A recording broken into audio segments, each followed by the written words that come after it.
Hello there, welcome to the Bardo podcast. Today's conversation is about cancer, heartbreak, comedy, and what happens when we're forced to confront death earlier than expected.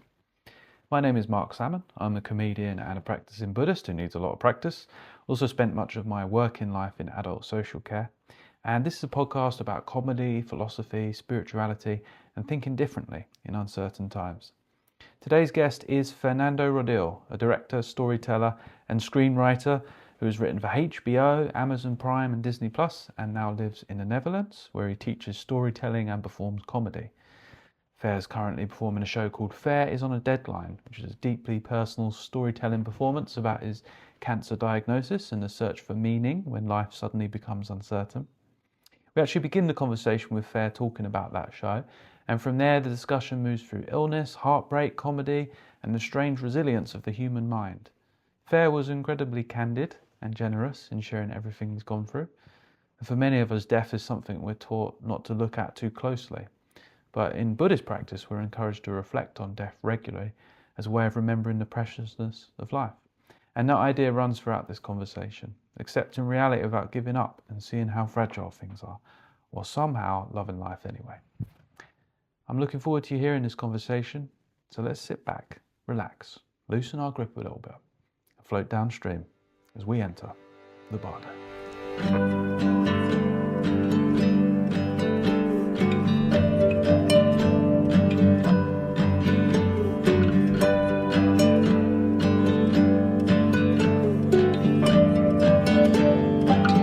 How's it been going? It's good. I did it. In the tryout on the premiere in Bellevue, and that was amazing. That was exactly what I dreamt. I felt very well doing it, but also like the people really liked it, and I had a little bit of a from one show to the next. I had a little bit of a growth that I kind of like I felt connected with it, which was great, and then I did it. Where did I do it? Oh yeah, I did it in Nijmegen, which is a city in the Netherlands, and it was a very different thing because in the previous ones I had like 180 people or something, and in this one it was a theater of 100 people, and there were 20 people, and only and they saw two shows before mine, two 1 hour shows back to back. Well, okay. And it was already 10:30 when I started. So I got them super. Yeah, they were tired as fuck. Yeah. And it was kind of like for me it was a little bit hard because there were some people like straight up yawning, and I was like, guys, this is my cancer show, you know.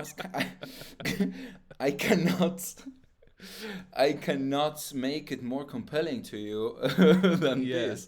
Yeah. This is a matter of life and death. But luckily I didn't take it personally, and I kind of like stayed in this thing of like trying to seduce them instead of saying kind of like I'm entitled to your attention. Yeah. And it went very well at the end. Like the reception was very nice. It was only a much different, much more different reaction. Because in the other ones I had standing ovation and hugs and people like that, and in this one they were like, Yeah. Do you ever get a sense of entitlement? I got it the other day. I got really annoyed at the audience. Yeah. When you're doing vulnerable stuff, it's hard not to separate yourself from that, especially if they're not going with it, and then you just feel, you guys, we're not connecting. I mean, I know that as a professional, I should be like, I'm in control with this, so whatever doesn't work in our connection is my responsibility. Then again, when I'm working with very vulnerable stuff, it's just easier for me to blame them. Yeah. Just to preserve, at least for a couple of days, my sense of my self-esteem. Yeah. I mean, it's just kind of like if I bring something and I put it out there, if I feel I did it badly, if I did wrong, then kind of like, yeah, I feel like shit, but also kind of like, I'm like, okay, so I know what I did wrong. But if I don't know what I did wrong, I'm like, but I think I did it well, and I put myself out there, and they didn't buy it. I don't know, man.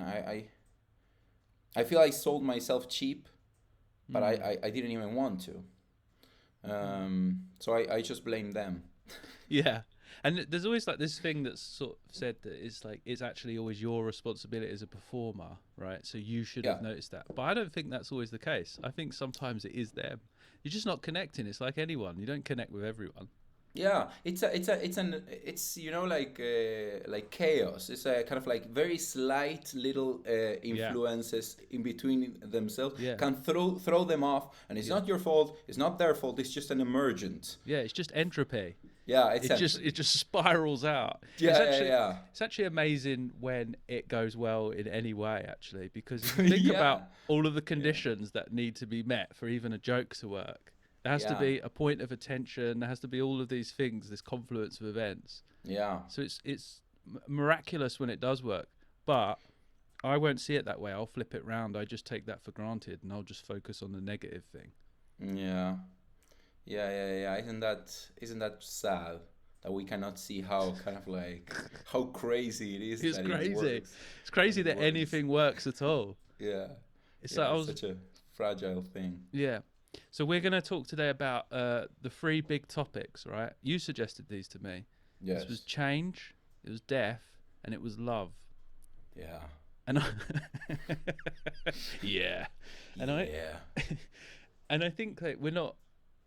I imagine throughout the conversation we're not really going to probably fall on any sort of like tidy narratives or anything like that. I think it's just like this is going to be an exploration of some themes, and maybe we'll sit with it a bit, because I don't think there are easy answers to any of this stuff. No. I guess we're gonna get the version of our ideas of January 23rd of 2026. Yeah. Because hopefully in 1 year we think differently. Yeah, we must. We have to. We must. We have to. Well, I hope I'm alive. That would be great.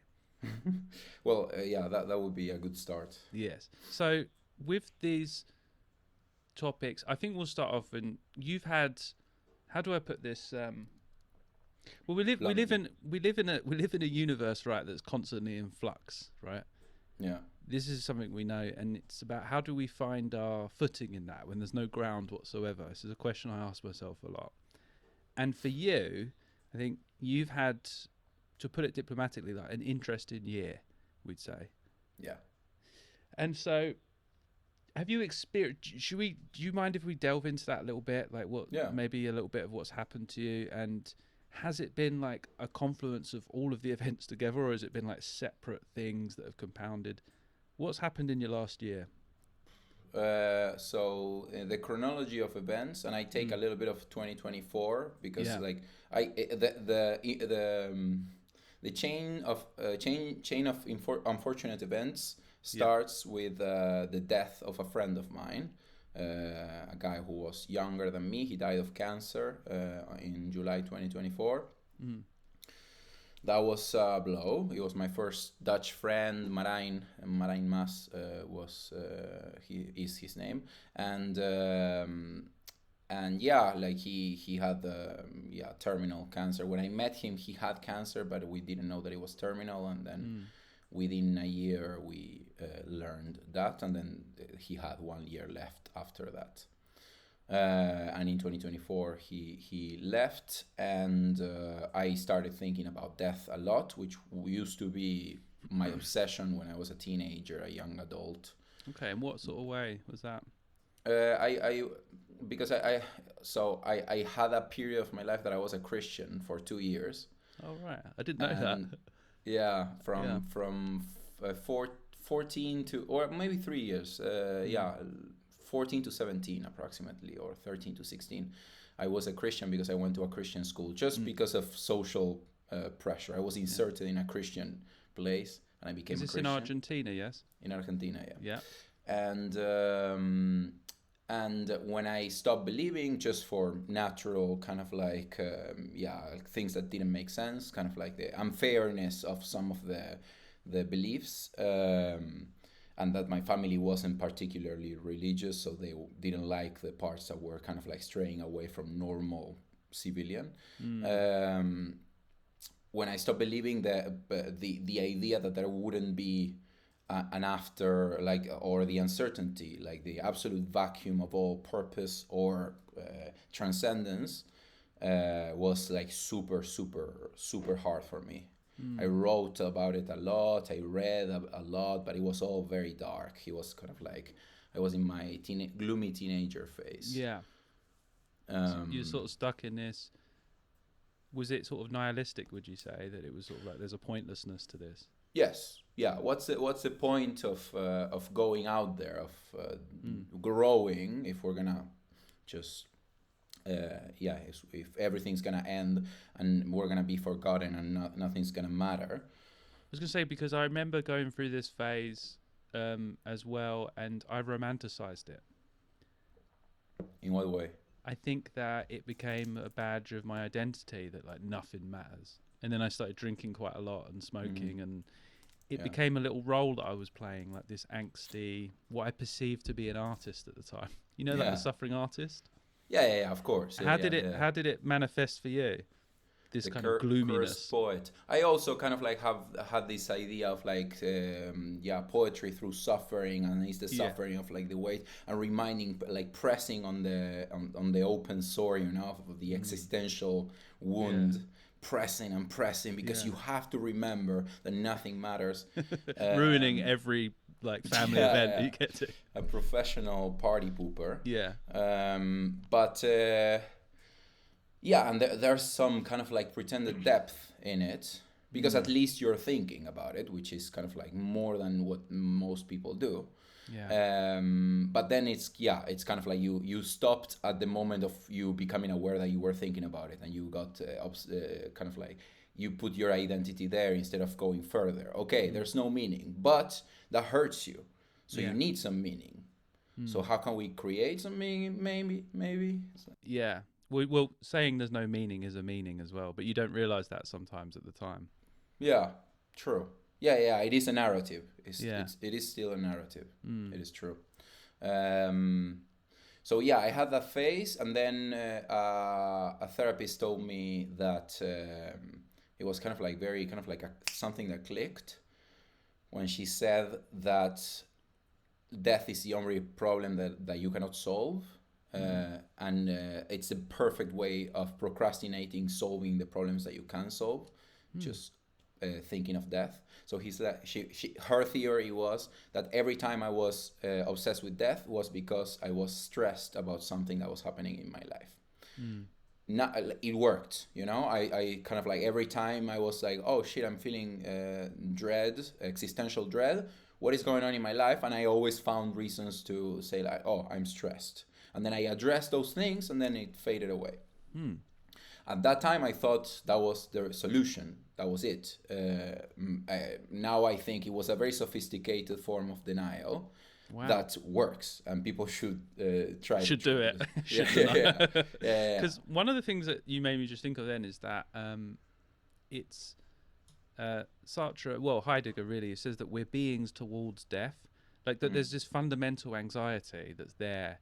You know, and so that seemed at odds then. It seemed to be what you were saying. Your therapist said that no, it's not really about death. It's about something small, something granular in your life that you need to deal with, that you're using death as a distraction. Yeah. But now it seems like you've come full circle and you think, no, death is the defining. Do you think it's maybe we'll get to this later, but...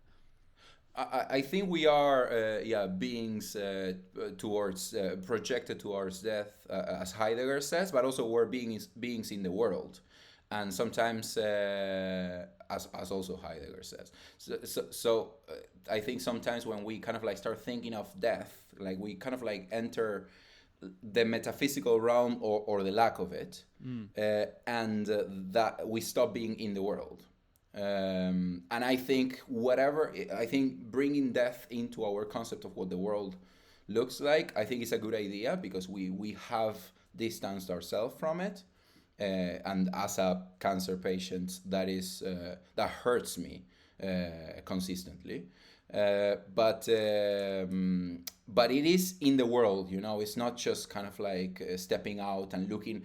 It's not stepping out from your human level, you know. Like this idea of like nothing makes sense. If you see on a cosmic scale, we are a speck of dust and those kinds of things. It's like you're stepping out of your point of view. Why would you do that? You live a life at human scale. Why would you try to expand your point of view? I mean, I understand like the idea, the need for perspective, for sure. But I don't think that's a place where at least I want to live in. That reminds me of, yeah. It reminds me of the old thing of, you know, before enlightenment, chop wood. After enlightenment, chop wood. Yeah. Like you go through that perspective and then it comes back to, no, you are a human embodied in this world. Yeah. This is what's happening. You know, I was thinking of Pema Chodron and when things fall apart and so on. And this idea of like don't try to cling to anything, kind of like try to relax in the absolute lack of foundations, and so on. And I totally all for it, you know. Good for her, good for all of us to try to detach. But in my experience, first of all, imagining myself absolutely detached and staying in that realm is not very appealing to me. It's not much more appealing than the Christian heaven, which is boring as fuck. It's just hanging out in the clouds, right? Yeah. This is as much fun as that for me. But I experience like a release of all all the difficulties of my diagnosis and all of the things that happened to me when I started kind of like realizing or accepting that things leave you, you know, people, things change, nothing, you cannot hold on to anything. But then I hold on to something else right after. So I feel kind of, and I like it, you know. I like falling in love right after I got a huge heartbreak. I like it.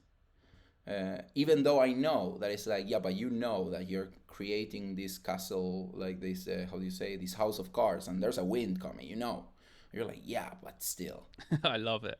Yeah, and I kind of love it all. I also love the heartbreak. So that's yeah. I think it's part of it, isn't it?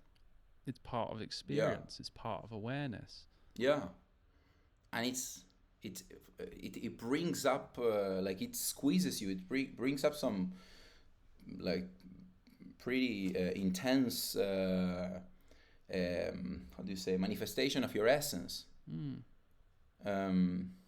It squeezes you. I like it. Let's get back to the story a bit then. So we was talking about your friend and then you as a teenager. Yeah, so that sparked kind of like my obsession with death again. I started thinking about death a lot. I was like, I'm gonna make next year my show is gonna be about death, and so on and so forth. And lo and behold, my show was about death, but not only because of that, but also because on December of 2024, 4 months after Marain's passing, I got my own cancer diagnosis. And that was super, super, well, yeah, it was traumatic, all the things that people can imagine or not imagine. The thing that people say, I cannot imagine what you're going through. Yes, yeah. It is kind of, now having been in it, it just takes a little bit of effort of imagination. If you try, you can imagine it. You can imagine this. Yeah. It's not so outlandish. Yeah. You know, it's just it's incredibly scary and incredibly painful, but yeah, you can imagine it. You just don't want to. No. Did you ever push back when someone says like, I can't imagine what you're going through? Did you ever say you can? Maybe I said it to a friend or something, but like I know that when they say that, I know it's just kind of like a thing you say. People are so fucking awkward. About I think it's tough. It's tough to know what to do, and I think it's also saying like, I'm here. I don't presume to because how annoying is it when someone comes up to you and you say, you know, you immediately, as soon as you share a problem, they immediately try and fix it. They're like, all you need to do is like do the Atkins diet, or all you need to do is get up at 6 a.m. and have a cold shower, and that sort of person's so annoying. So I think if they're like, you know, it's like when my dad died, my girlfriend at the time, the morning I got a phone call, you know, your dad has passed away from cancer, and then my girlfriend said to me, I know what you mean, my cat died last week. No, motherfucker. So she's trying to help, but I'm like, your cat raised you since birth. Did your cat go to the bank every day? So, but that's the awkwardness. That would be amazing. Yeah, but that's the awkwardness, isn't it? Like, who knows what to do in these situations? It's difficult. Yeah, yes, definitely. And I think like, and I kind of like consider this idea of like, am I gonna do the kind of like a blog post of like how not to talk to a cancer patient? And the truth is kind of like, I can give you tips and tricks, but you're going to do it anyways. Yeah. Because it's kind of like, it's deeper than just kind of like, oh, I don't know the rules. It's you like cancer has a it's a system of symbols, you know, and they are all quite stigmatizing. Even not necessarily. Well, they are at the expense of the patient, but it's not that the patient is seen. Well, it depends. I think we cancer patients are perceived as open source, like and people want to cover open source because they're fucking gross. And that expresses itself through distance, people just leaving your side.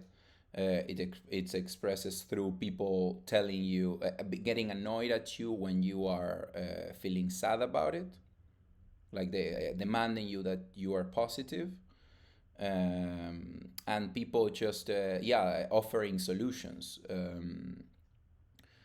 and all of those come, well, maybe except for distance and being annoyed at you.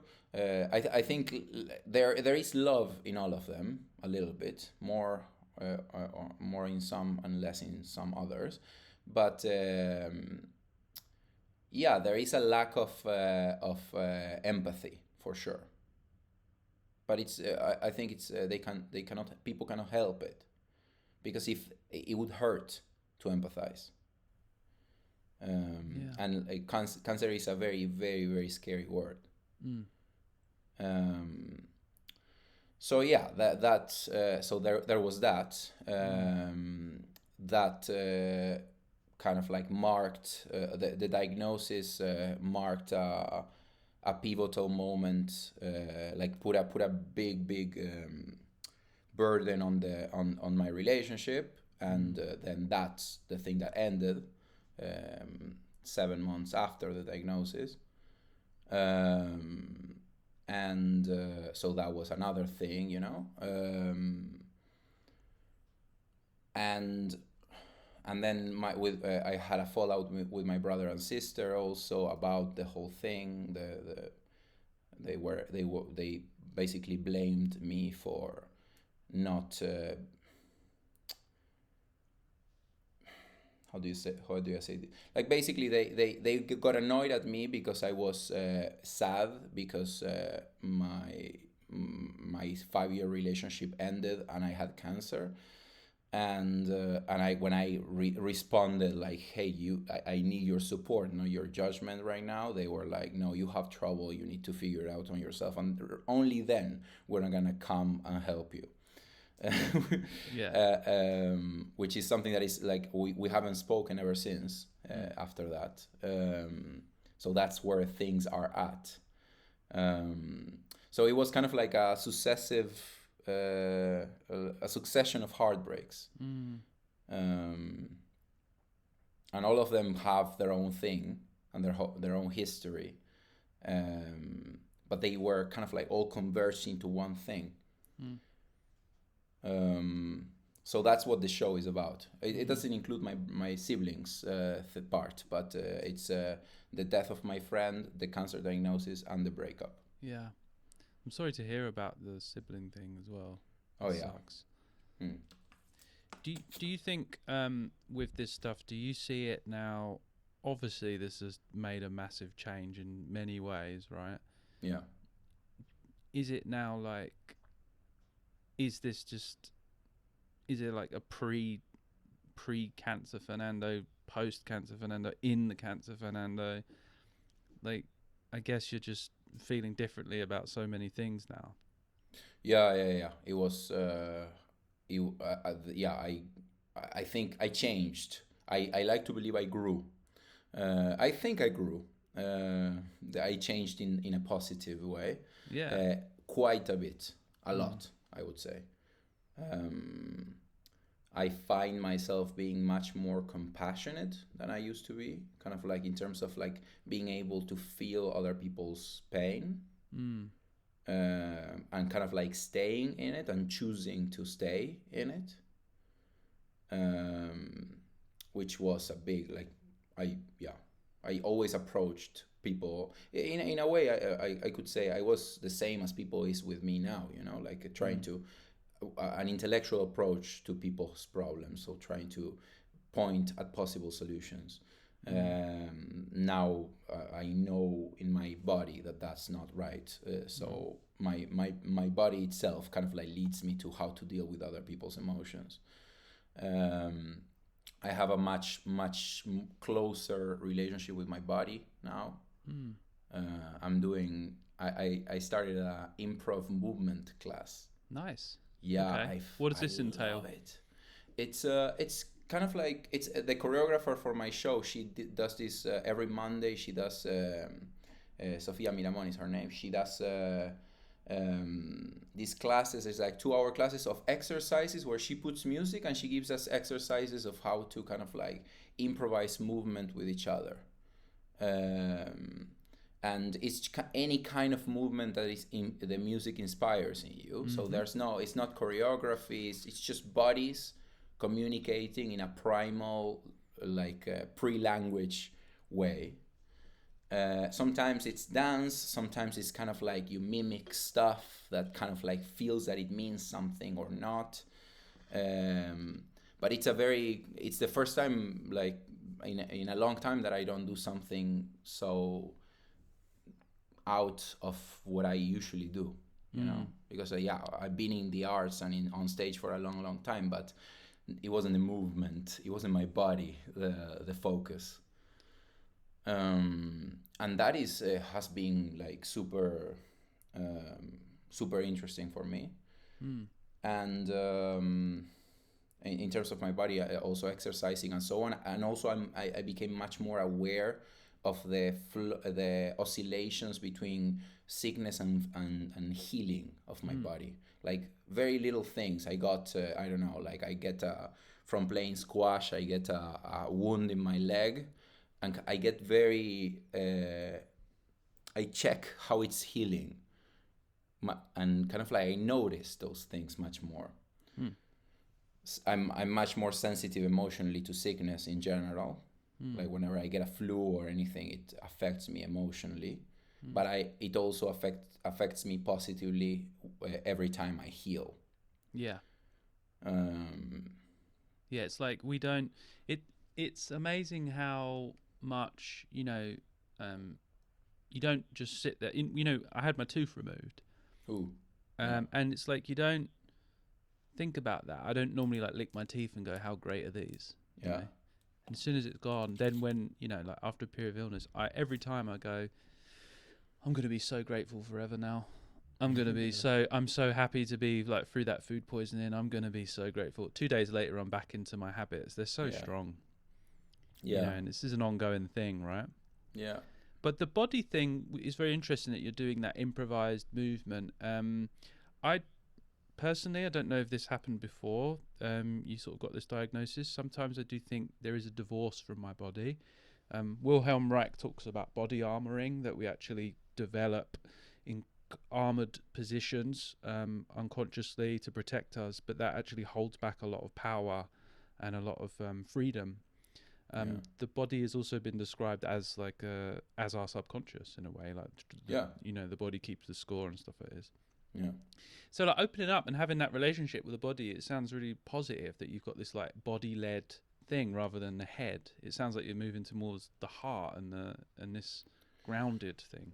Yeah, I kind of like chose the narrative that I need to enter a dialogue with it, because there's this kind of like idea with cancer that is like it's a war, you know, you're at war with your cancer. And you need to fight it, and then you're a warrior, and then you're gonna exterminate it, and the cancer can win territory or retreat and so on. The problem with my cancer is that it's considered incurable. So I don't want to be at war for the rest of my life. So what's the name of the, if you don't mind me asking, what's the name of the particular type of cancer? It's called follicular lymphoma. Okay. It's a blood cancer that is very slow. It doesn't give you symptoms until it's very advanced. Yeah. And it can be treated at any point and responds very well to treatment. But in this case, it comes back. It's very, very few people have a cure, let's say, from a treatment. So it's logical to think that probably I'm gonna have to go through treatment over the past 5 to 7 years, and then I'm gonna have to have another treatment 10 years down the line, and then another one in 20 years, and so on and so forth. And obviously these treatments, they're getting better and better, but they take a toll in the body. So it's not that it's like it deteriorates your body every time. So there's a loss of certainty there as well, isn't there? Because you just don't know now. Yeah, that's one of the things. My show is called Fer is on a Deadline, and I talk about, if I had a kind of like, they tell me it's terminal, I know what protocol to initiate. You know, it's like, okay, so this is the story of a guy who's dying. Yeah, I got to hide all my porn immediately. Yeah, yes. Delete my hard drive. Yes, yeah. I'm gonna prepare everything, but my legacy, which is basically my internet browsing history. Yeah. Because people are gonna look into that. Yeah. For sure. But no, I don't know. I could have 40 years ahead of me, or I could have 5. It's not clear, because also if it was only that it's always slow growing and it's only asymptomatic, but it's not. It can change. It can transform. It's a shapeshifter. So it's absolutely uncertain, my future. Which, if you think about it, it's just like anyone else's future, just a little bit more condensed, it feels more uncertain. And maybe that's one of the responses, isn't it? I think there's a thing that Nietzsche said, that it's a shallow culture that doesn't think about death. And I think one way of dealing with it is avoidance. Yeah. And you sort of touched upon it. People don't know what to do, and I think they don't want to look at that. They don't want to be with it, or they want to be at war with it, as you said. And so you was talking about befriending, did you say? What was your response? Befriending it? Yeah, it's entering a dialogue with it. I wouldn't say, oh, yeah, you're my friend, little cancer. But there's this guy, I don't know if you enter this rabbit hole, but like I've been like watching a lot of YouTube videos and reading articles about consciousness and so on, which took me to different places. And one guy that I found was Michael Levin. He's a biologist in Tufts University, and his approach is trying to find cognitive patterns in things that are not minds.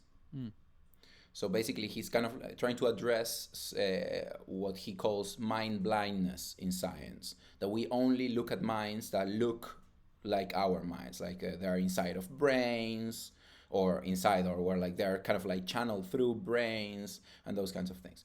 And he one of the things, like he's studying kind of like the levels of consciousness or awareness that an organ can have, for instance. And also cancer and so on, because he's basically kind of like through electrochemical reactive substances, you can kind of like enter a dialogue with these minds. And what he says about cancer is that cancer is a dissociation within your body. Some cells forgot that they are part of a bigger thing, and so their cognitive cone is just smaller. So basically, like, I'm not saying that I kind of believe that that's the case, and I kind of like, it's nice for me to think that if I enter a dialogue with my body, which I was very much out of my body before the diagnosis for a long time. I was very intellectually oriented. I didn't do much exercise. I biked. That's all I did. And I like to believe that if I enter a dialogue with my body, there's things that my body can do to keep this little guy at bay. Because it all comes down to the immune system. The cancer is so slow that the immune system can keep it at bay. But it advances every time the immune system is low. So in that sense, it's kind of like, you can see it in a more scientific way, just trying to boost my immune system by developing a healthy relationship with my body, or in a way that I can control a little bit more, or feel that I'm in control, that is, I'm actually listening. Mm-hmm. And just by virtue of listening, a dialogue will ensue. Yeah. It's very interesting, Fer, because it's the esoteric or spiritual kind of understanding of that, as above, so below. Mm-hmm. And that point that you made, that the cancer is, they've forgotten that they're part of the whole. And, the esoteric or the mystical understanding is that you are part of the whole as well. You, Fer, and me, Marc, and we've probably done a similar thing, really. Yeah. So in entering into a relationship, I know we messaged the other day about Alan Moore's book, The Bumper Book of Magic, Alan Moore and Steve Moore. It's fantastic. Have it right here. That essay at the start is amazing. And he says, he describes, it's one of the best descriptions of magic I've ever heard. So not stage magic. He's talking about ritual or ceremonial magic. Yeah. And stage magic that has real magic in it. Yeah. Which magic, you cannot. The wonder. Yeah. And he's basically, what he does is he describes mental landscapes. So he says that, we forget, we treat mind and stuff of mind as if it's not real. Like we say, like, this chair or this microphone is real. The stuff of the mind isn't real. This microphone, this chair was born out of an idea. It was born out of mind. And he argues that perhaps mind is even more primary.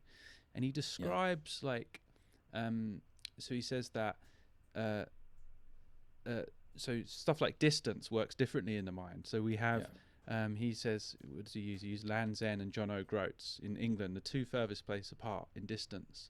Yeah. But in our mind, we always associate them together, so they're actually close. Yeah. Time doesn't exist in the mind. And then he basically has this beautiful description of ideas at scale. Like, we can have big ideas, which are like mountains. So there's like a religion or a philosophy, and it has a big impact on the physical realm. And we can have like little ideas that like pebbles, and then like information flows through like data and brings green and flourishes these ideas. And it's like, imagine if in an esoteric way you could have, there is a ritual element that you can bring into the relationship, I guess, by treating the cancer as an entity that you can commune with. Yeah. This sounds all a little bit wishy-washy, but I think that's what you're doing. Yeah, and I think it's magic, and regardless of whether of the metaphysical reality of magic, magic and religion and whatever belief system and language, they're all cultural technologies. Yes, that's right. And I'm pretty sure that they evolved for a reason. Yeah. Yeah. Like I think maybe that's the way we found to talk to our immune system, or to get because we cannot move the immune system consciously. Yeah. But this is our kind of like segue. If you want to go that route, I'm very comfortable with the idea that mind is fundamental. I'm getting more and more comfortable with that idea as the months go by. Yeah. But even if you don't believe that, I think it's silly to stay at the nihilist position of like the universe seems to be barren and boring. Well, not boring, but devoid of any mind or purpose or anything. Because look at this, like most of the things that we see and the biggest things that we've seen are don't behave as minds at all. They don't seem to have an intention or an agency and so on. And first of all, you don't know. You cannot just look at the sun and say the sun is not conscious. You don't know. You just don't know. You cannot access that level of understanding. You're just looking from the outside and saying it doesn't move. It doesn't have a hand that moves like us. It doesn't wave at us. So it must not be conscious.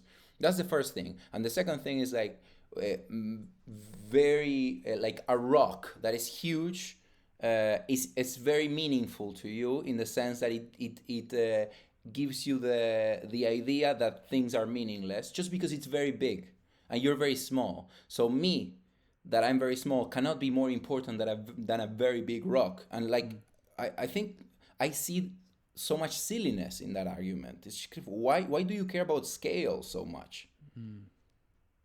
Which goes to the same that you were saying of like the distance between places and so on and so forth. You know, there's a place, and it's called mind, where things have different sizes, you know, and things connect in a way that they're not connected out there. And for some reason because we cannot advance much knowledge that we can do stuff with in our capitalistic world, we just choose to not go to that path. But like there's so much there, at least for what I'm seeing, and I'm a pretty skeptical person, but I really want to believe, to be honest.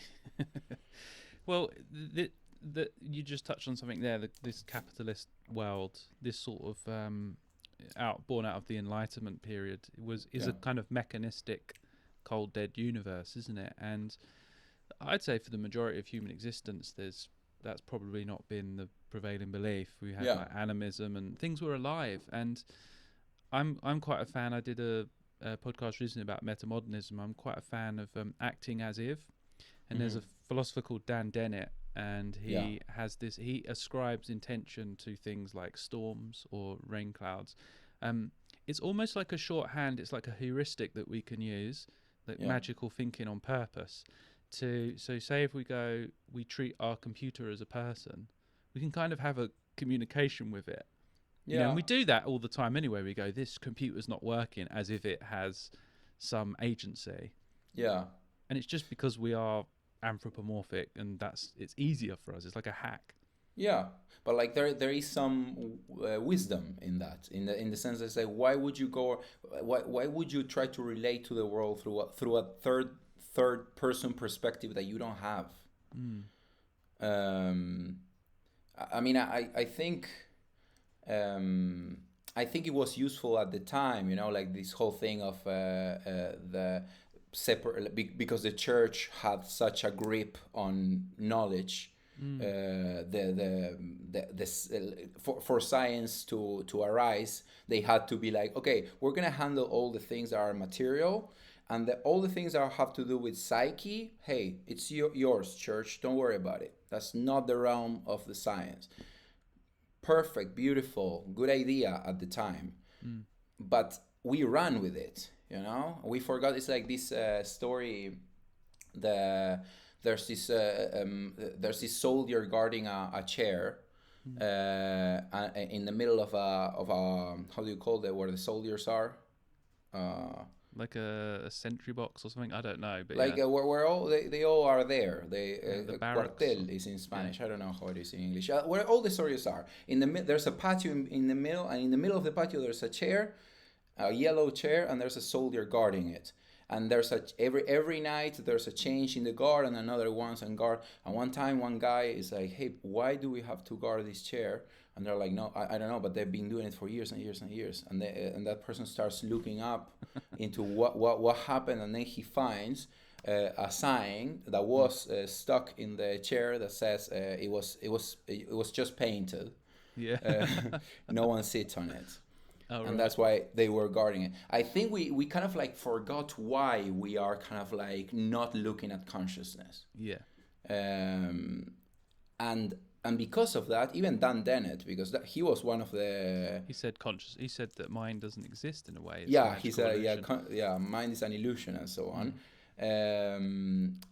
It's kind of like you're trying to create some patchwork to deny the most evident thing that it feels like something to be who we are. There is suchness, they say, don't they? There is what? Suchness, yeah. Suchness, there is experience. It's ineffable, but it's present. Yeah, and you're gonna tell me that thing that I don't have access to really other than through my consciousness is more real than my consciousness. You're crazy, Dan. We're throwing shade on Dan Dennett. Yeah. So with this thing though, it is interesting what you said, because with the church comes a separation of psyche and matter in a sense. Like it's almost like there's a hierarchy imposed where man has dominion over the earth. Yeah. And then that you could argue that led to this mechanistic view led to like man-made climate change and stuff like this, because I was speaking to a farmer and this guy knows nature so well. He's around, he can name any tree, he can look at any bird. And I said, you're part of it. And he couldn't understand. He was like, what do you mean I'm part of nature? It's like he saw himself as separate from it. But I was like, you are nature, like rendered conscious. And he was like, I never even thought of it like that. It's really nice. Yeah. So thinking about transforming stuff, right? You managed to take this very difficult experience that you've had and turn it into a comedy show, right? Yeah. And like, how's that process been? Do you feel like, as a response to all this stuff? It was crucial, vital. It saved it made my year that was the worst year of my life one of the best. It's kind of like transmutation is in English. Kind of like it's a little bit doing Aikido with it. It's a lot of exposure to pain through the process, and sometimes it's very clear, like kind of like straight up not being able to say 3 lines, I don't know why, and then all of a sudden breaking down and crying like a baby. And then in other times kind of like writing and not feeling much, or being even having fun with it, and then kind of like having a couple days of being absolutely destroyed. So it has a lot of that because it's exposure therapy, and there's a lot of pain in it. But there is also kind of like once you start the process of putting it in a narrative, as long as you kind of like really respect the mystery of it, you let the meaning of the whole thing reveal itself to you progressively, slowly. You do a version, it's kind of clunky in narrative terms, but also it doesn't quite, so some things don't fit and I don't know why. And also some things they ask me to take them out and I don't want to, but I need to because it has to be an hour and those kinds of things. And all of those things, even the most mundane ones, are like kind of like production constraints. If you respect them as part of kind of like the influx that the story has to go through, then kind of like the shape reveals itself to you. And it comes with a message. And it's not a message that is like one and done. It's a message that is in constant flow, but it's kind of like it gives you an answer. It definitely gave me an answer. The process also, not only kind of like the result, but throughout the process, I lost for the most part my fear of death. I lost it. Right. I kind of like it's kind of like it comes with images, and images are super powerful. At some point, I kind of like realize I'm grieving the fact that I'm not part of the whole timeline of the universe. But then why am I not grieving that I'm not in every single spot in the universe right now? Like how come I'm sad about time, but I'm not sad about space? And then I'm like, yeah, because it would be very silly to be sad about space. And I'm like, yeah. So it would be very silly to be sad about time too, right? And I was like, yes, it would be very silly.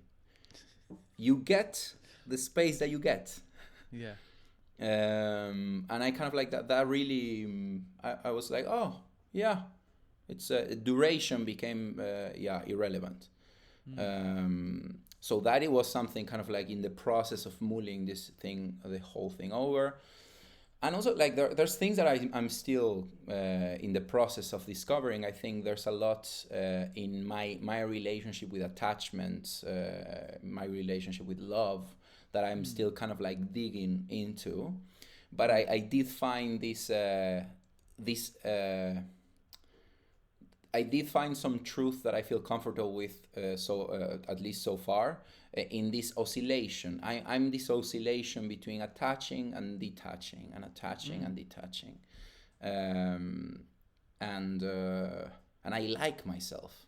I like myself heartbroken. I think I'm so good at it. Do you think?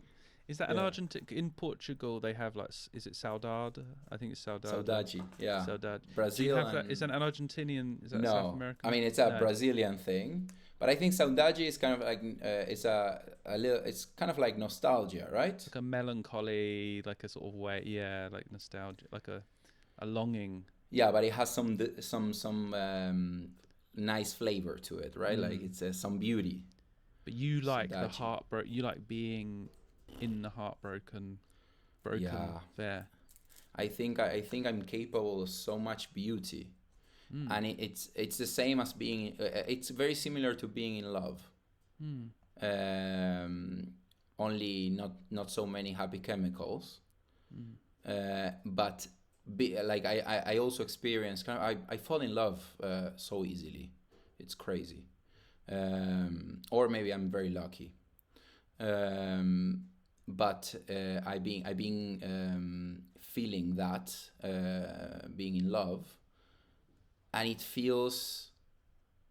is a little bit painful for sure. Yeah.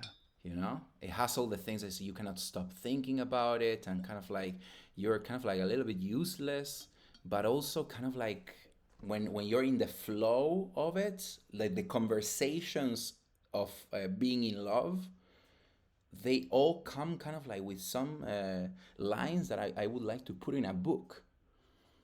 And I think, it's just kind of like I like to live that experience. It's kind of like people have different passions. That's my passion for sure. Love.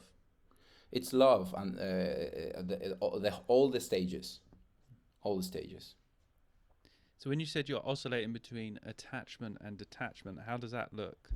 Okay, so I'm in an interesting moment now, because with the show and all, kind of like I think I found this space of accepting and letting go. Okay.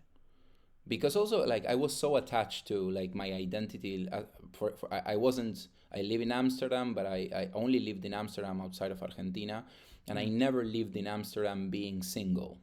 I never lived in Amsterdam without the person that was by my side. So for me, it was a big loss that like, what am I gonna do now? How it's gonna look like, and so on. And seeing to what extent that, because it was a very needed breakup for both of us, it was very good. It was very, very good, and everything improved a lot. That gave me kind of like a realization of like, I am a person who takes risks. I came all the way from Argentina without any guarantees of anything. Yeah. Because I fell in love with this girl like 3 months before I decided to leave. I take risks, and this is, and I can take the same attitude for every little thing that is out of my control too. You know, it's like, oh, now I'm gonna have to go through treatment. Okay, I'm a courageous person. I can do this. And the same for those kinds of things. When I saw that there's a life after letting go things that you thought were part of your center, of your core, you have this feeling of like, what am I? I keep peeling layers of me. What is it at the center? Is there anything? And you find that there's so much more to yourself. So that really kind of like gave me a space in which I was like aware of that part that can detach from the thing and feel the feelings, but also with equanimity. I think I achieved it. I was I was stressed, but not so much in the past year. And then I kind of started a process of I developed a crush, and with a woman, and also kind of the show went very well, so I started making a lot of plans for my show, and I have a lot of different very exciting things for the year. And then I started kind of stopping paying attention to the cancer, straight up.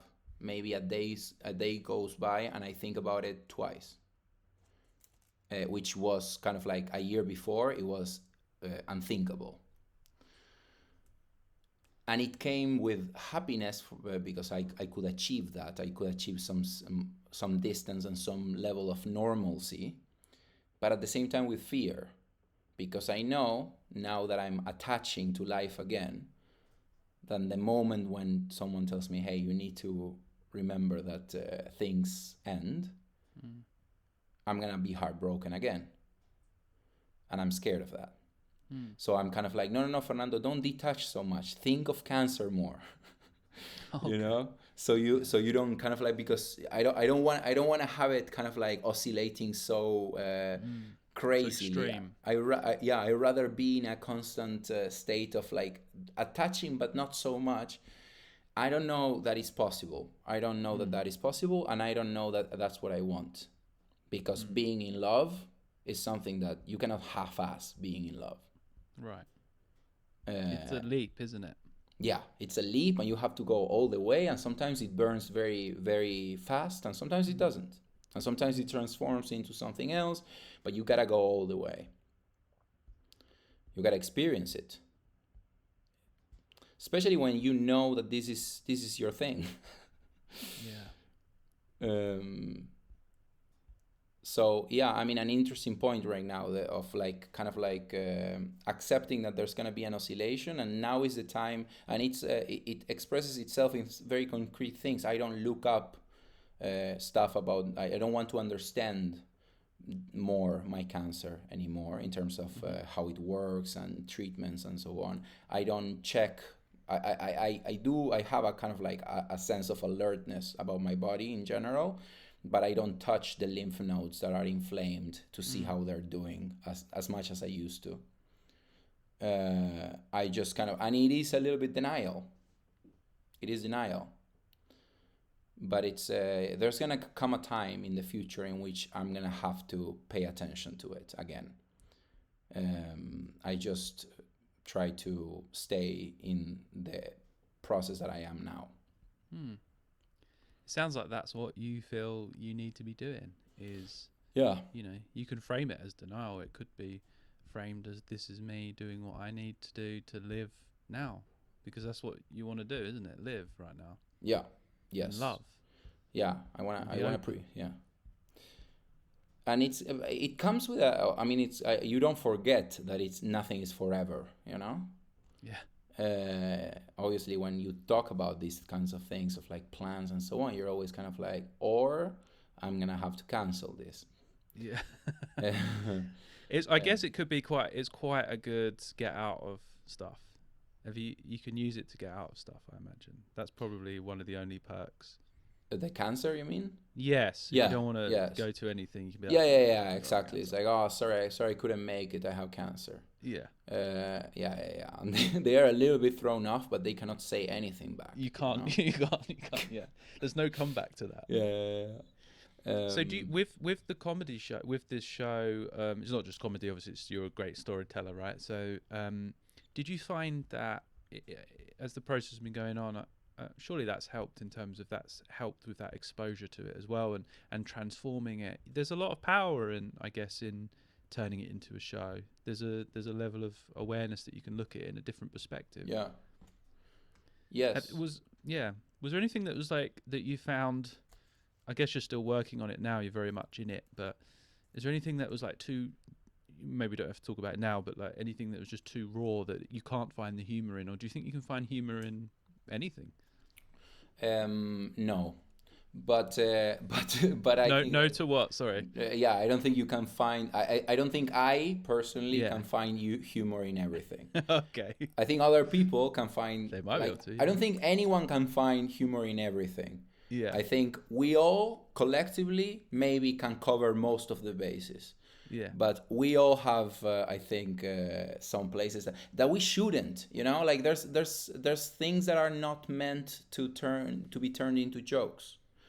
Because comedy is distance. Right. Even though now we have this very earnest and very cute, adorable comedy that always ends with a nice message and so on, which I like. I really, really like. Yeah. But that part, the earnest part, is not comedy. Because comedy is taking distance from the feelings.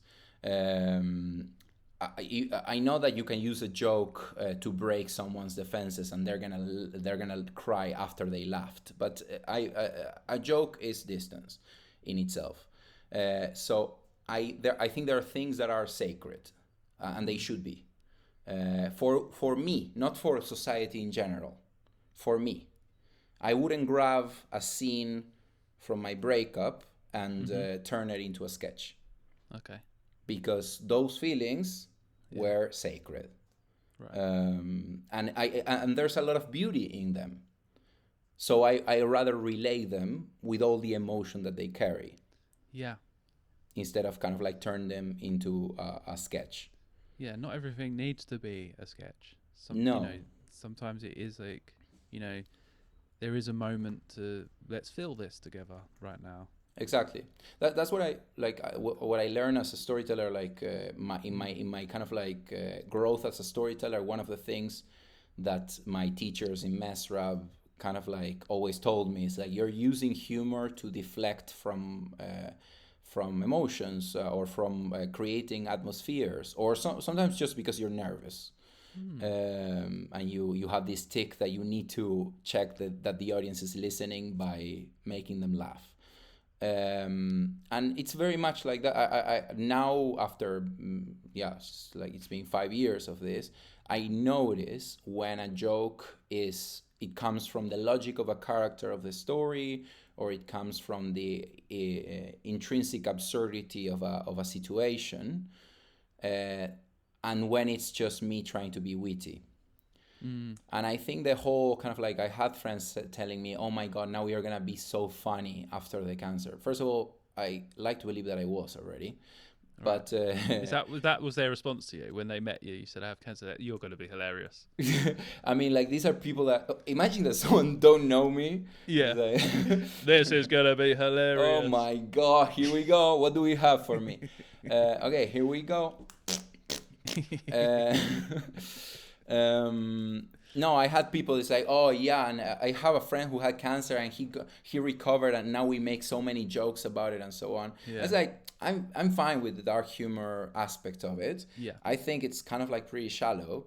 It is in a huge way an instrument of denial, and I think it's very good when it's not the only approach that you have. I have a little bit of dark humor in my show, but very little.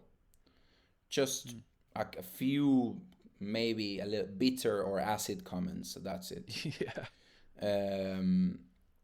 But yeah, I think yeah, humor is a little bit like meditation, in the sense that it allows you to take a little bit of distance, and sometimes that gives you perspective. But for some things, it can be a little bit dehumanizing. I think it can take a perspective that is outside of a human. It's outside of a heart, you know, and like, I get it. Yeah. That is something that I didn't want to lose, the emotions. Yeah, I think the richest laughs come from the heart, though. Like, you know, I remember I was reading years ago. I was reading Dostoevsky, and I was laughing. Yeah. Because it just felt so true. like what you're saying. So, and people are like, why are you laughing at Crime and Punishment? But sometimes like something resonates, and it just, it happens to me when I'm meditating. I'll just start laughing because it's like, I can't explain the feeling, but it's like there's natural lightness and humor and stuff. Yeah. And I think if you go for the easy, quick laugh, you've lost all of the power of that. You've let the tension out before the real release can come. Yeah. I mean that is a nice way, of framing it. I think there is tension in the immediate dark joke, right? There is still tension there. Yeah. And then it's like, no, relax. Hey, let's stay in the emotions. It's sad, isn't it? Yeah, it's sad. And then if you stay, at some point a chuckle ensues. Yeah. Because it's sad, but isn't it so silly that it's so sad? Nice. That's really nice. But that chuckle is also distance, because it's you're looking at it from a distance, but it's a distance that at least went through the emotion. Yeah, I like that. I really like that. There's wisdom in that distance because you've sat with it and you've understood it, rather than just try to take a distance and look at it from far away. You've examined it and Hello, just a quick pause to say if you're enjoying the Bardo podcast and you'd like to support it, you can do that at patreon.com/the Bardo podcast. There's also a link in the show notes. Podcast will always remain independent, ad-free and available to everyone, but I am a working class artist, so if you're able to support even a small amount in pounds or whatever your local currency happens to be, it really helps me with the time, care and basic costs that go into making the show. I'm also starting a small online meditation session for listeners of the podcast, nothing formal, just a simple space to sit together for around 40 to 50 minutes. It will be on the 2nd and 4th Sundays of the month at 10:30 a.m. UK time. We're starting on the 22nd of March. No experience is required. You can have your cameras on or off, whatever you prefer. It's just a chance to pause and practice together. If you're interested, you can join Patreon to find out more, either as a paid member or as a free member. You can also send me a message on my Instagram, marcsalmoncomedy.com. At marcsalmoncomedy on Instagram, and I'll share the link. All right, let's get back to the conversation. There's something I wanted to read to you, right? Because there's sort of what you're talking about seems like, you've this year there's been breakups, there's been grieving and then a serious illness, and it seems to me like, and knowing you before that stuff a little bit, and then seeing a sort of shift in you, and you said like the more embodied thing and stuff like that. There's a quote that it made me think of that made me think of you that I want to share with you. It was by William James. He's sort of the father of modern psychology, and he was doing these experiments with nitrous oxide intoxication, right? Not to just get out of his mind, but to like explore consciousness, right? Right. And he said, "This, I love this. One conclusion was forced upon my mind at the time, and my impression of its truth has ever since remained unshaken. It is our normal waking consciousness, rational consciousness as we call it, is but one special type of consciousness, whilst all about it, parted from it by the flimsiest of screens, there lie potential forms of consciousness entirely different. We may go through life without suspecting their existence, but apply the requisite stimulus, and at a touch they are there in all their completeness, definite types of mentality, which probably should have their field of application and adaptation. No account of the universe in its totality can be final, which leaves these other forms of consciousness quite discarded. How to regard them is the question, for they are so discontinuous with ordinary consciousness." So I love that. Feels, yes, it was amazing. I heard it was amazing, and I feel like death and this illness and this stuff, that's ripped away that normal rational consciousness that you've had and shifted into something else. Yeah. Yes, it's an being heartbroken to the level that I've been this past year had some like similarities to altered states of consciousness sometimes. Like to me, it's very clear in how sometimes from I was always very driven by a sense of what's fair and what's unfair in my life. That has to do with, like, I consider myself a fair person, but also I hate when people is unfair towards me, and I cannot stand it when something unfair happens to me, and I need to make it right. The level of unfairness of this whole situation, like, there's no fairness in cancer diagnosis when you're 35, and that kind of like the reactions of my immediate environment, disappointments, expectations, and so on and so forth. It was a level of unfairness that the 28-year-old Fernando, the 25-year-old Fernando would have, I don't know, burned something down. Would have projected so much anger into the world. And it's so much, the feeling was, it's so much that I cannot do anything with it. Only, like, I have to hold it. And feeling that it's like, but how? Like, I think I'm, like, I cannot live like this. And then it's like, oh, no, yes, I totally can. And like, you go about your day, and then you're thinking about something. It's like, oh my God, this person hurt me in a way that no one else hurt me ever. And there's not going to be any justice about it. It's a crime that it only occurs within the scope of my heart. No one else acknowledges it. And there's nothing to do about it. And there's a feeling of helplessness and impotence. But then right after, there's a feeling of, like, just acceptance and even compassion. That is very, like, I'm not going to tell you that it's very strong so far. I had little, very like, faint flutters of compassion towards the people that hurt me, and towards this. And where do you think that comes from, the compassion? I think it comes from acceptance. Once you accept it, that is like, you just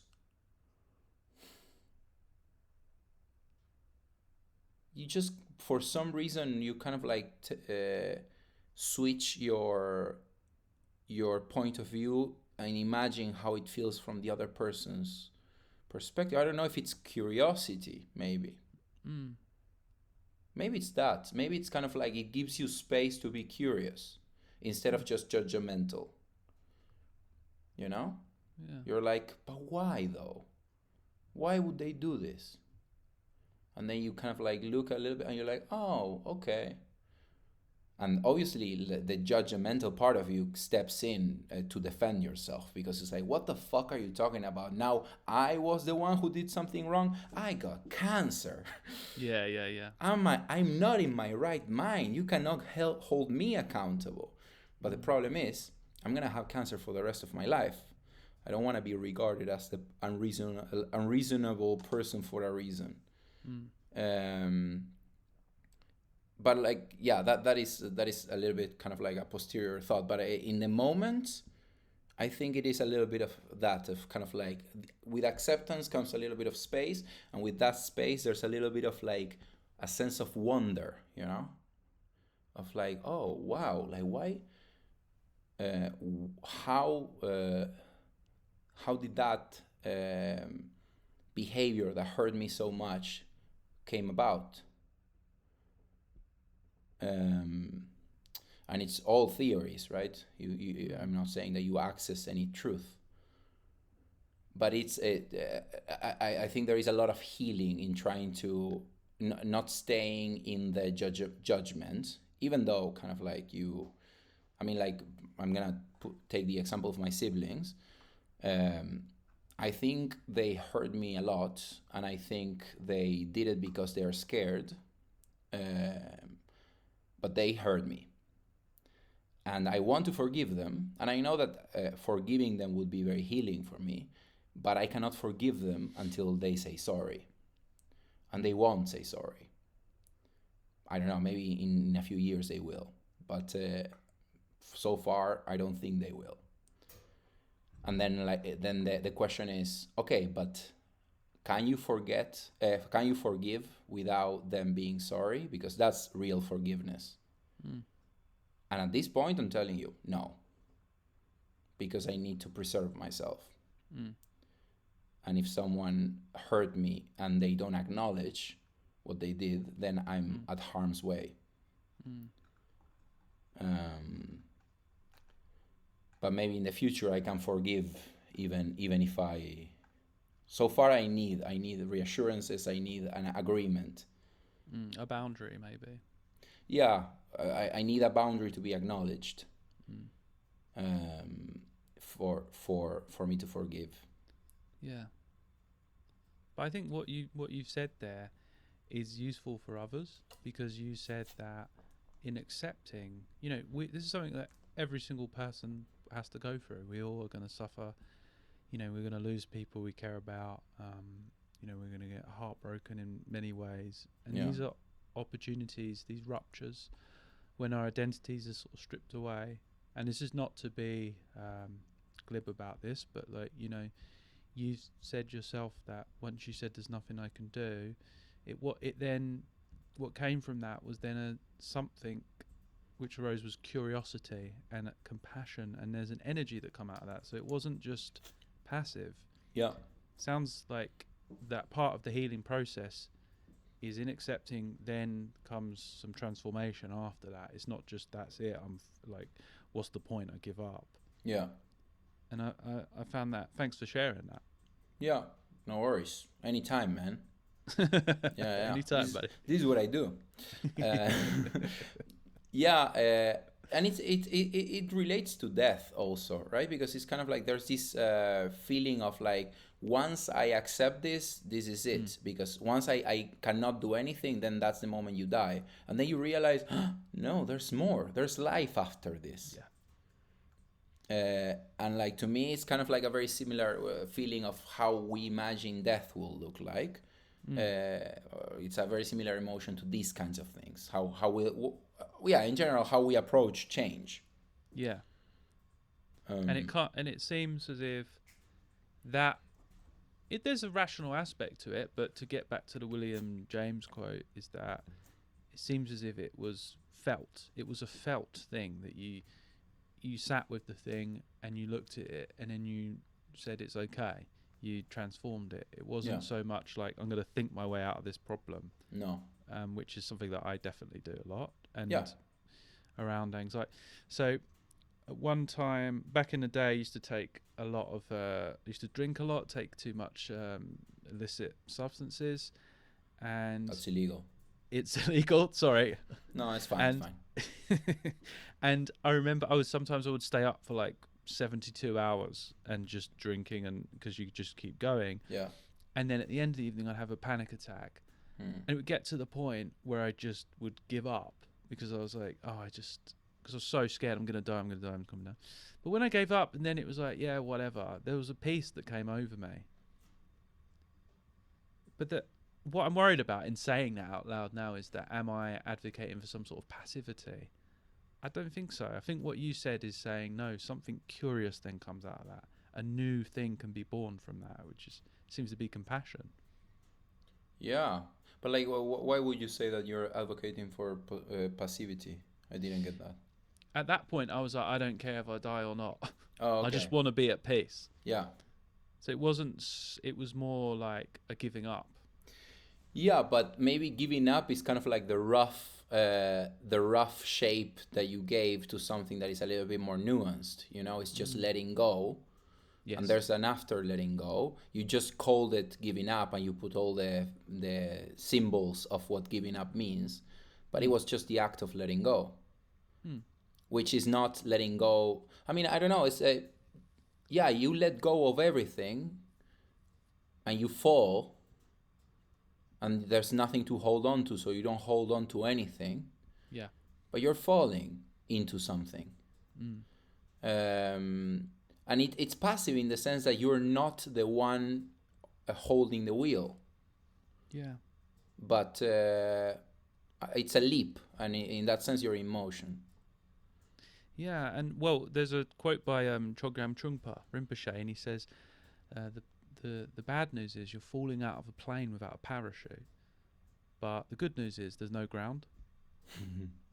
So it's like, yes, you are falling, but I guess the next step is then to realize that you're not falling into something, or neither are you falling into nothing. Yeah. It's just, this is what's happening. This is life. And then it's you more in flow with that. Yeah. I mean, I think you fall into things. It's just those you never stop. Like the way, the way I choose to see it, because it's you go through, we are in a constant state of falling. I mean, Heidegger said project. We're projected towards. You might as well just say you're falling. Yeah. It's just a little bit sad, but it has emotion into it, and this idea of like we're in a perpetual state of flow. And I like to think of death like that too. Death as a spectrum. You fade into death. Yeah.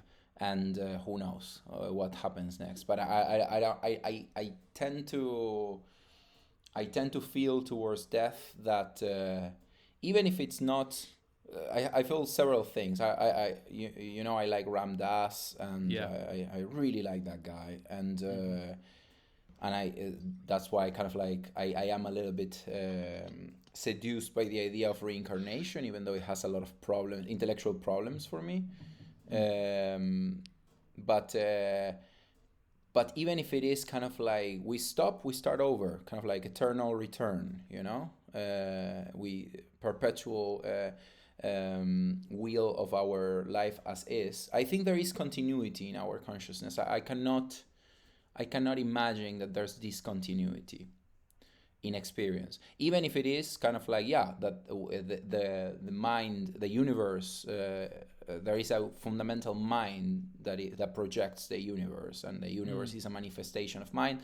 So when our dissociation ends, we are incorporated to the awareness of the world, and that's it, because reincarnation would be a new dissociation. But why would I say that it's me, the one who dissociated, So my understanding of because the Buddhist perspective on rebirth, they say, rather than reincarnation, is quite complex, because there's obviously lots of different flavors of Buddhism. One thing that I found helpful to try and conceptualize this difficult mystery, which is what it is that rebirth is continuity, as you just said, like continuity of something. Yeah. And I asked a teacher once about so what is reborn? Is it me? And it was described to me as like, you might have heard this before, like a candle flame moving to another candle. Yeah. And then you ask, is it the same candle flame? Well, in some sense, yes, but in another sense, it's a different wick. It's it's a different form. Yeah. And the idea is that it's not that you have an independent soul that is then reincarnated into something else. Yeah. Is that what you are is already a continuous psychophysical phenomena in flux that you impose an identity onto, which is a fiction. It's a convenient fiction, but it is a fiction. Mm-hmm. And what's reborn is a continuity of those, they say, karmic patterns or causes and conditions. Mm-hmm. So it's almost like what's passed on. There's different understandings of it, but one thing is like there's a thing they call storehouse consciousness, the Alaya Vijnana. Storehouse? And it's like storehouse consciousness, but it's not a thing. It's like a non-local, almost dimensionless sphere. Platonic. Well, in a way, but it's not. Even that is like Platonic suggests a form of some sort. Yeah. It's difficult to talk about, right? So it's like almost like a potentiality, like a field of potentiality. And in that, this is getting a bit complex now, but like there's karmic seeds, they say, which is almost like you could describe it like code in the cloud. Mm-hmm. So what's happening is if you spend 20 years being generous and planting seeds of generosity, then that is creating an operating system that's generous for the future. Mm-hmm. And if you spend 20 years being angry or whatever and practicing grumpiness, you're probably creating a quite aggressive operating system. And so what continues, they say, is this karmic patterns, these emotional patterns that ripple out and affect that, and like we were talking about earlier, like one little thing with like entropy can change so much. So it's not that you, Fer, or me, Marc, are reborn. That sort of dissolves. All of these things dissolve, and there's different understandings of it, but one of them is that it dissolves into a very subtle level of consciousness called the clear light, which is transferred over. That is just pure awareness, and that's transferred over, and then when then these karmic seeds in this infinite field of potential meet the right condition, something continues. And that's how I've kind of understood that. It's kind of a complex way of putting it. It's slightly different to reincarnation. I like it. Yeah, basically what you're saying is kind of like the continuity is already there. It's not that just kind of like you switch into new things depending. It's kind of like it's kind of like the block universe but applied to your kind of like line of continuous awareness. Right. So the block universe is is that like everything? Yeah, it's the 4 dimensions. It's kind of like it's a space time, like in the how Einstein understands it, which is kind of like our best interpretation so far of the classical physics of the universe. There's 4 dimensions, like the 3 dimensions of space and the 1 dimension of time, and it's all existing there because relativity tells you that now is different depending on your vantage point in the universe, right, or the velocity that you're going, rather. So basically, what that entails is that the universe is existing as some sort of like sculpture. It's not like everything that we call now is just a slice in a block, and the block is there. It's a pattern that is absolutely determined. There's the future is not writing itself; it's already written. Obviously, when you enter the realm of quantum physics, it becomes problematic. But if you understand it that way. What you see is that time is a pattern, and like the trajectory of my life is not how do you say? Well, it's all determined, and it all exists, and it's a shape. That is the thing that is the clearest for me. The understanding it as it's a geometrical shape. So the trajectory of my life is a geometrical shape, and it's there. It's the journey that I'm gonna do. And in this case, what you're saying is kind of like my existence as an awareness.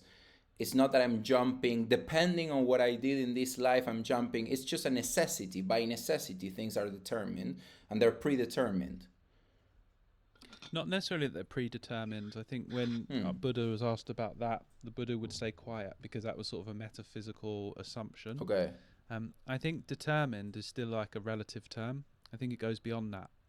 So because these are sort of dualistic things, determined or not determined. Yes. And the whole thing is you are everywhere and every when. Yeah.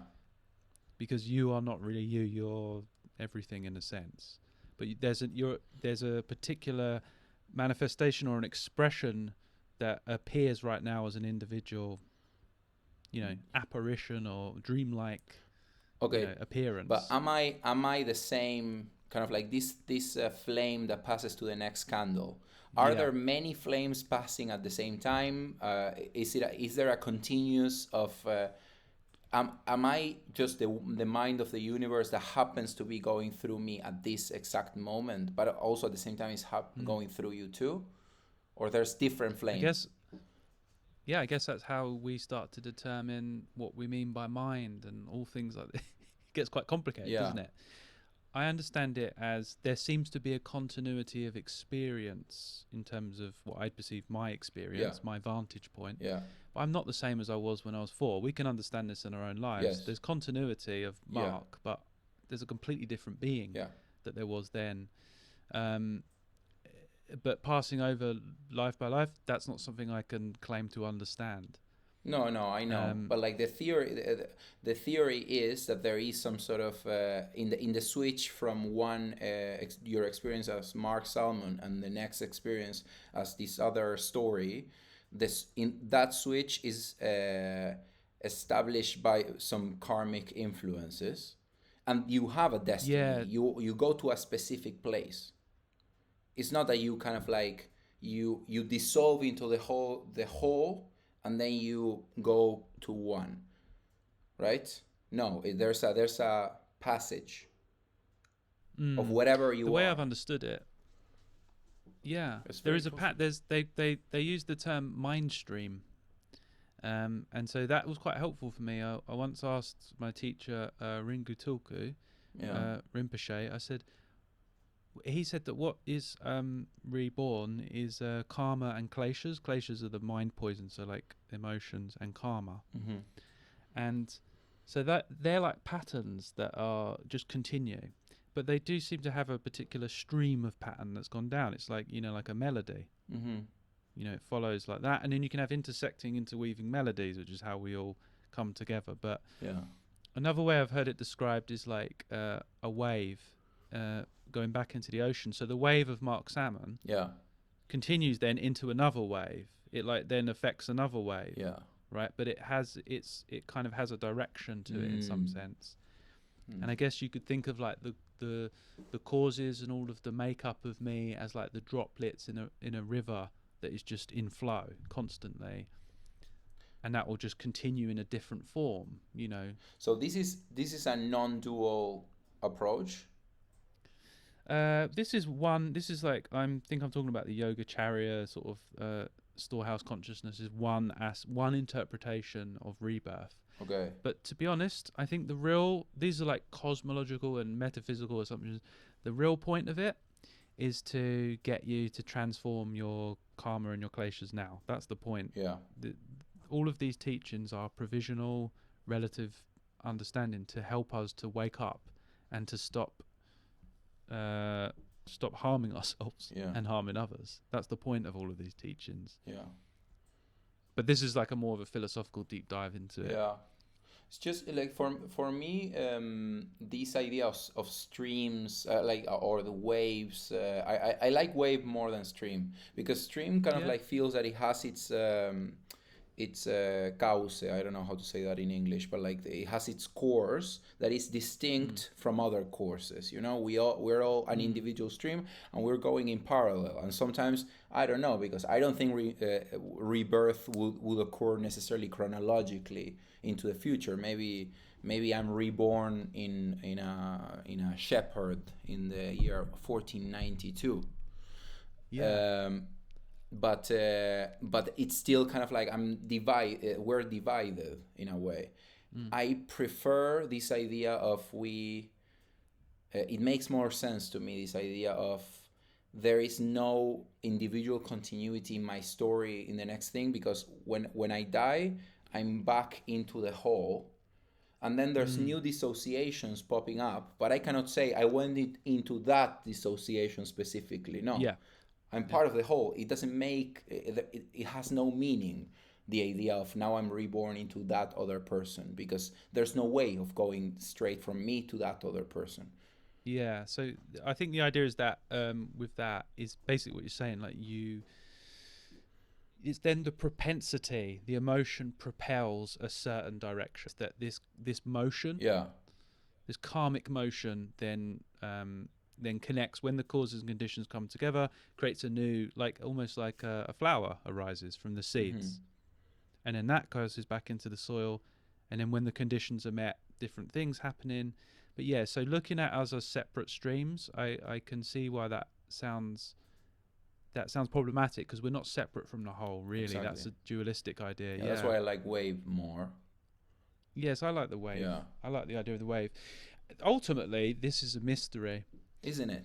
And yeah, for now. And I don't think we're gonna for now, but like opening up under, like I think I watched the Dalai Lama on with Desmond Tutu, Archbishop Desmond Tutu, and I think it was on that. Someone asked like the Dalai Lama what happens like when you die, and he was like, I don't know, but I'm looking forward to it. Yeah. Like almost like a scientist, like an explorer.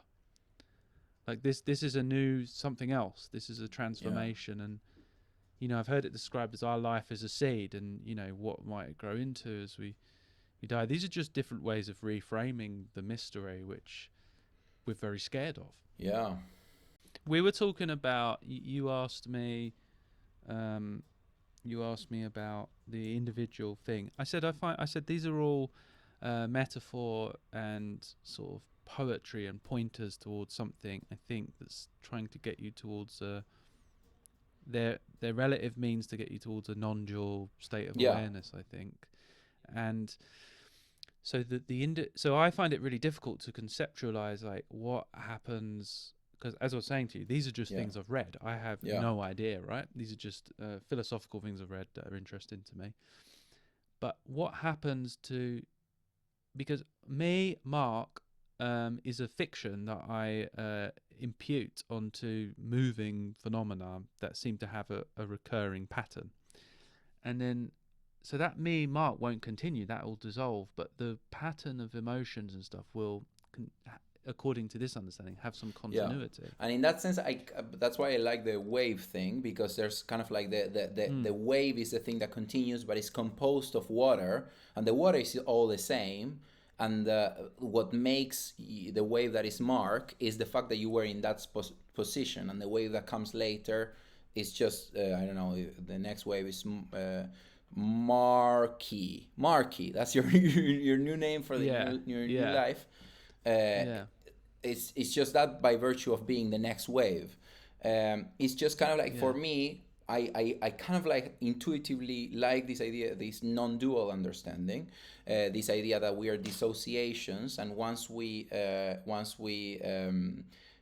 our dissociation ends, we go back to the whole, we go back to baseline, and then from that baseline, new dissociations emerge. Like you are a river, and you kind of like flow into the sea, and then there's a new, like from the sea it goes into a stream or a new river, but that stream is not the same as the river that came. There's no causal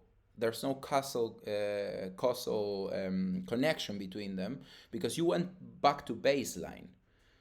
You know, there is a causal in kind of like the stream that or the river that turns into a stream that turns into another little stream, and so on and so forth. But the moment you get to the sea, you're part of the whole, and there's no, I cannot imagine how there's a continuity of karma, a flow of karma, if you go back to baseline. That's why I kind of like, I cannot wrap myself around the idea of rebirth if it's not just kind of like experience emerging from the whole, but there's no continuity. Once I'm done. I'm go back to this, to what I really am, that is awareness, and then I pop up from another place, but it's not me, because there's not a metaphysical separate me. Yeah, well, that's the point, I think. So from my understanding is that you said you return to the whole. I think the Buddhist understanding would be that there was never a separation or a whole, because what you are is empty. They say empty luminosity, like interdependent. You are interdependent with everything else. You co-arise with everything else. So there's no, like I said, the me is an imputation upon reality, and it's a fiction that's useful because I have, like we know there's like a relative appearance of things. So I'm like, this I is having experience right now of me looking at it from here, from there, but that is all like an optical illusion. Really, that's not really there. It just appears that way, and they describe it as like, you're in the woods at night and you see a snake and you freak out and you put your flashlight on it and it's actually a rope. Like, so the me isn't really there. It's just an appearance of me. There's no separation really. That's the non-dual understanding. So, but the karma and the streams, that's a relative understanding. And the Buddha spoke about the two truths, which is the ultimate and the conventional, the relative, and the middle way between those, because there is the appearance of karma and there is the appearance of a being who strives after happiness and strives after identity. That is there. There is an appearance, like in a dream. There is a dream, but ultimately that is interdependent, non-dual as well, and it's the middle way between the two. That's the point of the teaching, in my understanding. Not only that, I think karma is also, and like rebirth at the time, perhaps was a way to challenge the nihilism of like nothing happens when you die and that's it, and so your actions don't matter. I think it's also a teaching tool to like be like, what you do will ripple out and affect reality, and it could look at that. I mean, you could take the other route, and you could say through Nietzsche, kind of like the eternal return. It's like if you don't, this is gonna repeat forever. You rather do things well, because this is an experience that is gonna go over and over again. And if it's an experience of suffering, it's gonna be eternal suffering. It has some weight in the fact that it's gonna repeat. This is very similar to the Buddhist samsara, which is a cycle. And so you keep going round and round the wheel of samsara, and you pop up in different positions. So the Tibetan Buddhist understanding is the 6 realms of existence, and you have like the God realm, which is like heaven, but it doesn't last forever. So you have all these sense pleasures, but the only way from that is down. And then you go, you got the animal realm, the human realm, which is desire realm, the hungry ghost realm, which are almost like addicts and they're never satiated. And then the sort of hell beings, which is like anger. And these are understood as like states of consciousness, but you could also understand that as like states of reality for different beings. And so you go round and round this cycle again and again. It's kind of similar in a way to Nietzsche. Nietzsche's thing is that I think his point, he was trying to go beyond morality, right? And he was saying almost like you want to live an artistic, interesting, you want to become an overman and go beyond all of this stuff. So he's also looking for the transcendent. I think like what I remember from Amor Fati and Eternal Return and those kinds of things, especially Eternal Return, is kind of like the way he posited it was much more kind of like just to be applied in our everyday life, kind of like a very concrete and grounded thing. It's not that I believe that this is the case. It's just I think this is a useful way of seeing it. But towards the end of his life, he was much more meta in things that he didn't really publish, but they are there. He was much more committed to the ontological kind of like this is an ontological stance that things work this way. Yeah, I always thought it was like a thought experiment. It was, didn't realize but like I just heard in a podcast. Someone kind of like a specialist talking about Nietzsche and like that specific thing, which really interested me. But people can check if that's true. Yeah, I think you can interpret all this stuff in different ways. The point I think of like they say there's like in the Buddhist tradition, which is like a tradition I'm interested in a lot. They said there's 84,000 different teachings because there's so many different types of people. So, sometimes this kind of dense philosophical chat about storehouse consciousness and all this stuff might be useful to some people because they've got like that's a particular flavor that they like to examine things.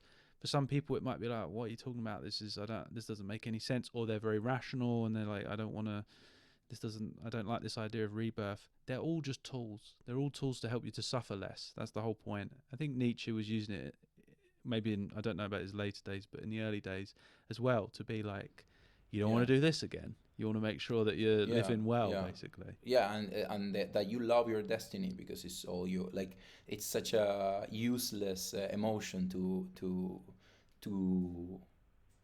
reject your destiny. If destiny is something, to reject it's like but like it's what you have, and what else can you do if you want to be happy or in peace than love it? I love mine. I do. I think it's been beautiful, painful as fuck, but beautiful. I have many regrets, but I think I'm trying to, learn to forgive others, forgive myself, because that's not useful, as you said.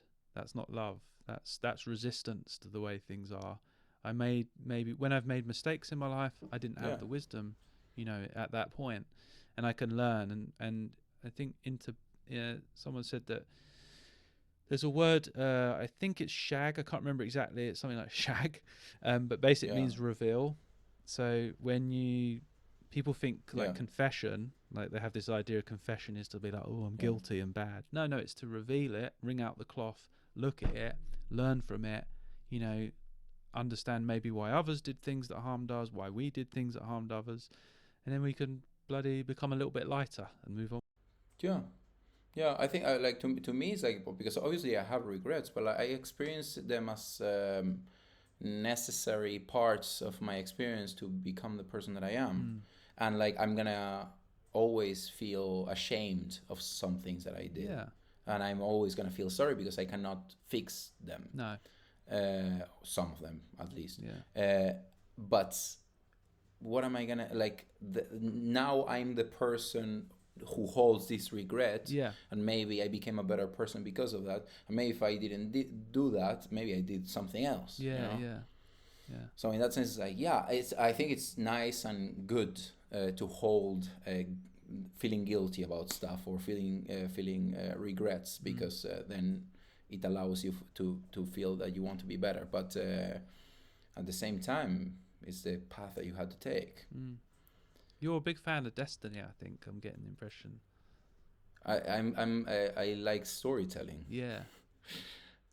So I like the idea that things are connected and those kinds of things. Because often like storytelling doesn't have to be, but there's like an arc, right? There's a beginning, middle, and an end. Yeah. Yes. Does that map onto your experience right now, or you're in it? I mean, I'm very much in it. I mean, like, it depends on the scope. Yeah, there's many beginnings, middle, and ends. Every day there's one. But there's a double edge to meaning, right? Because meaning, you can start thinking, and then why did I get cancer?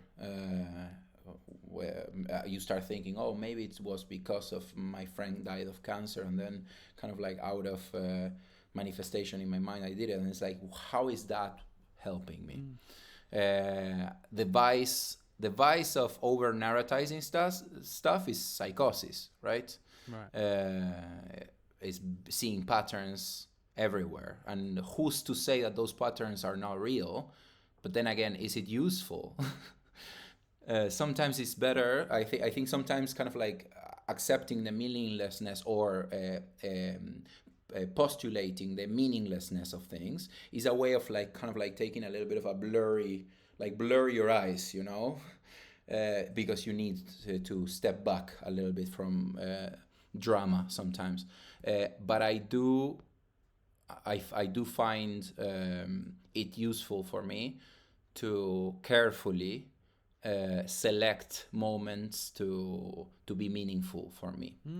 That in another time in my life I would have been, this was a coincidence. Now I choose to say like, well, but I'm not gonna take it as one. I'm gonna take it as a message. Nice. Yeah. I had a similar thing when I got sober. A lot of synchronicities started happening, and I was scared. I was anxious. And I think because I was projecting on a fear-based narrative onto them, like this is bad, something bad's happening. Then I chose to just shift the narrative to, these are just signs of me being aware of something.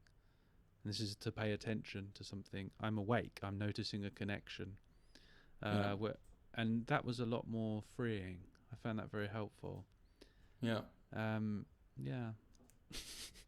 Just wanted to share that.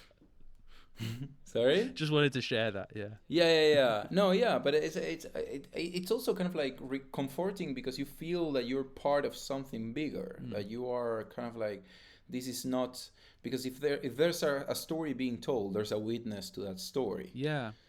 And someone is learning. Someone is learning something from this whole mess. Yeah. And someone's like sitting back eating popcorn and enjoying it. Yeah. And someone's getting frightened. Yeah.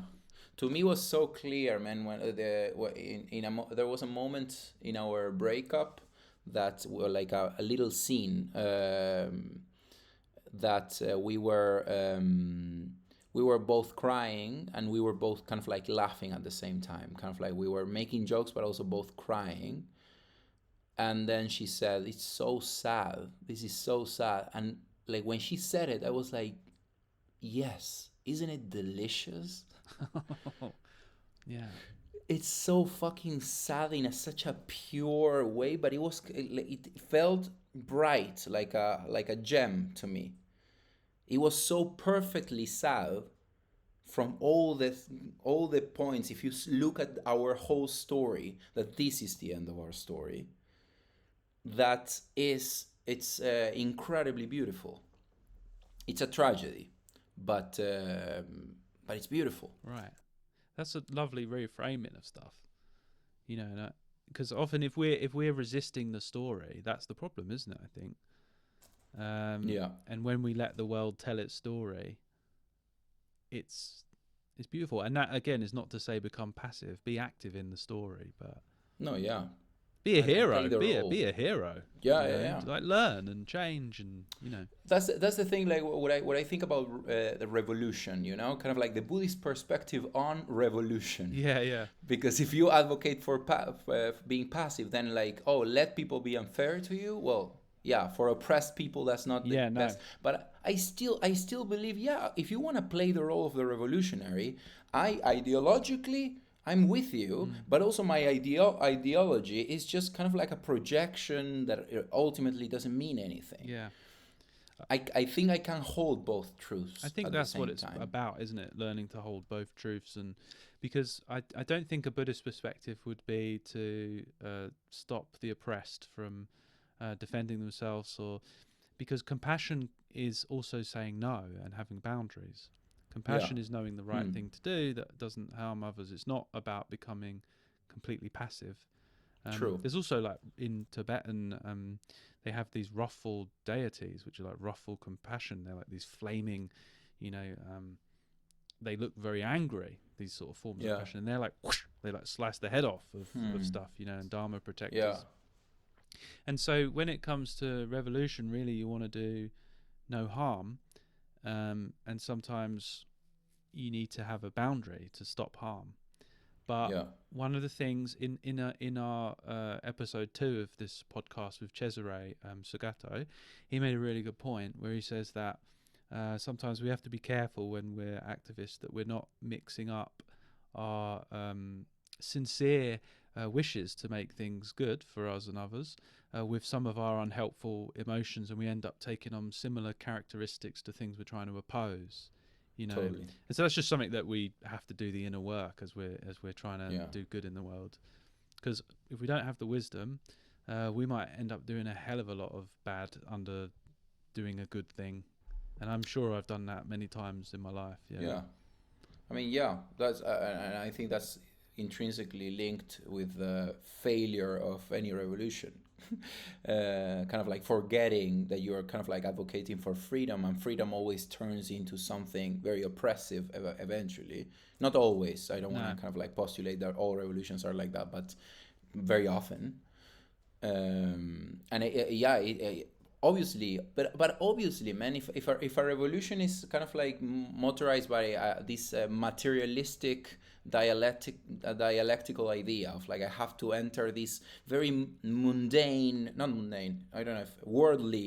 worldly grounded role in life, I'm not gonna stop to kind of like wonder how it feels to be Hitler, you know. I'm not gonna kind of like try to be compassionate and empathetic towards my oppressor. Yeah. But then again, it's like, but then that's where you're lost. Yeah. Yeah. I mean, I don't want to prescribe how a revolutionary would be, because I'm a coward myself.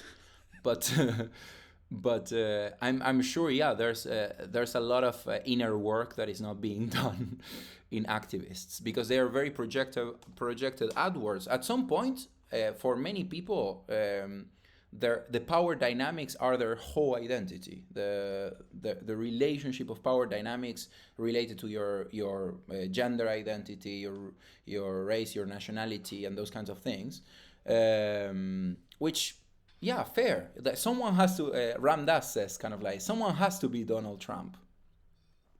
Right. What do you think he means by that?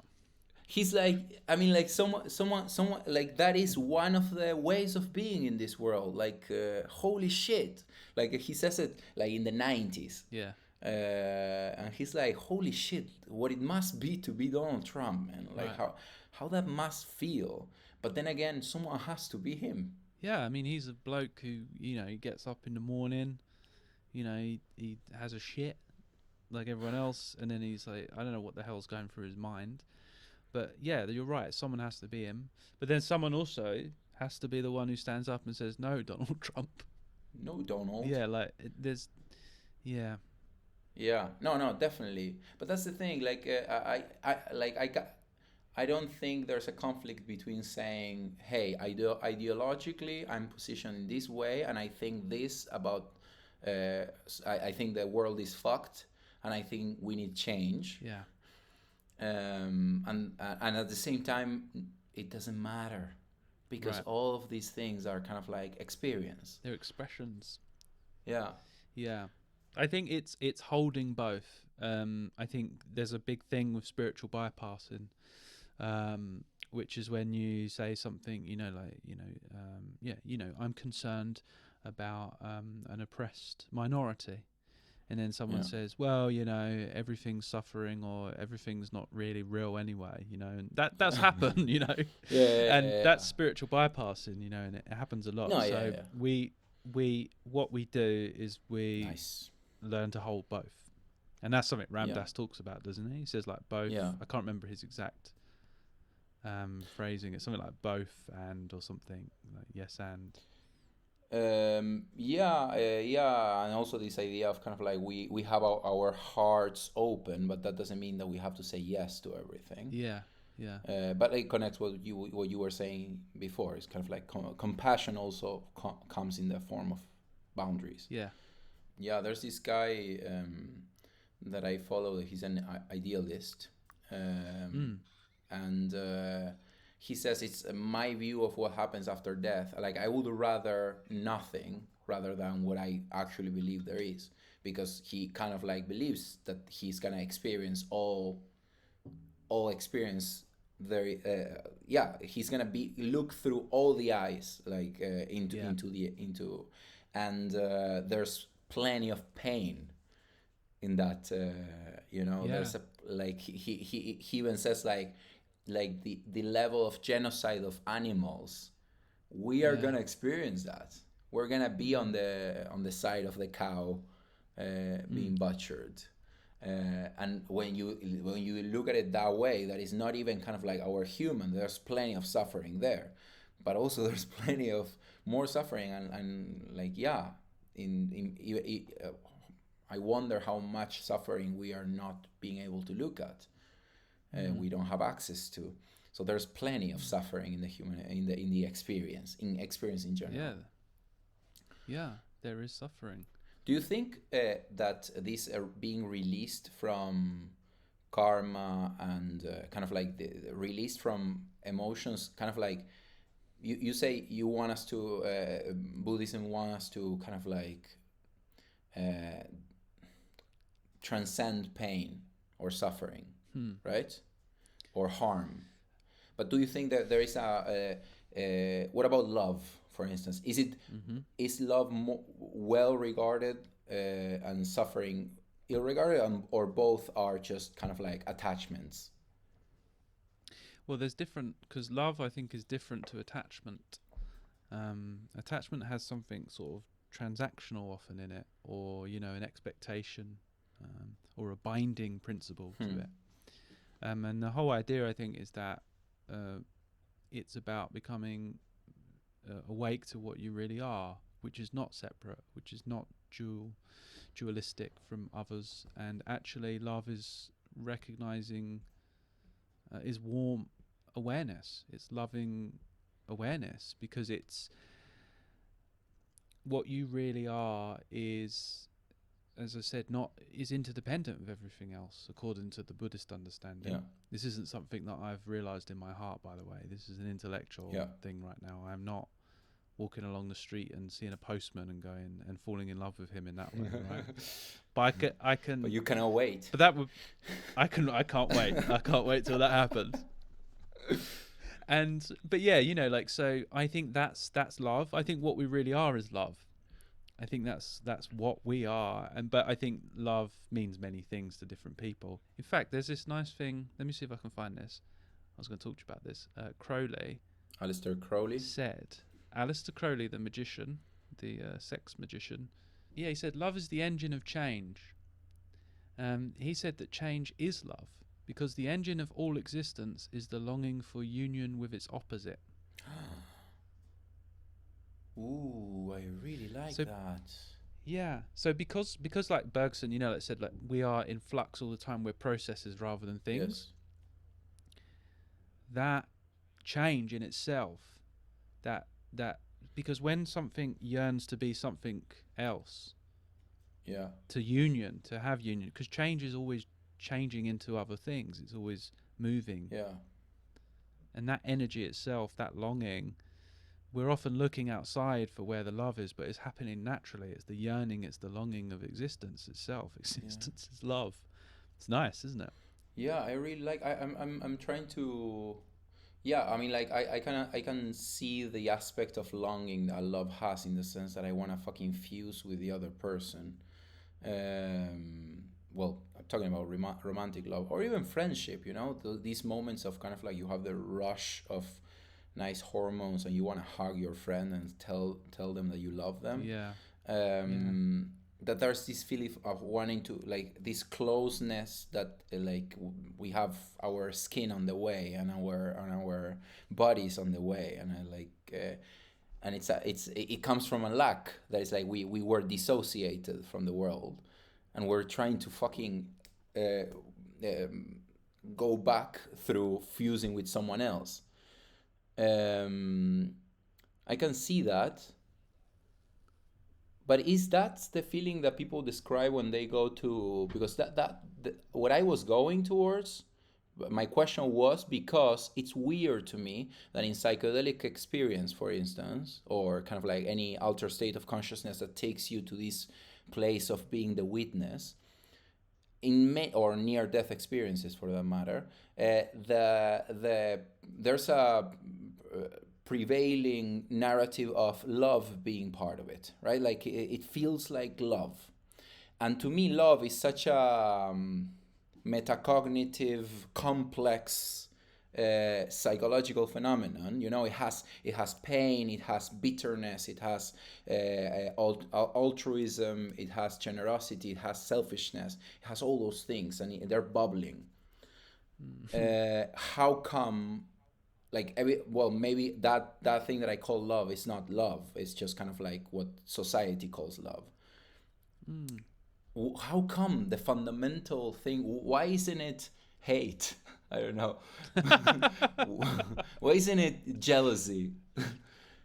Yeah, because I think, well, so those things that you're talking about is like romantic love, which is great. It's an expression of probably love, really. But the attachment comes, I think, with projection. So we like project these qualities on someone else, that positive or negative or whatever, and we want that or don't want that. Yeah.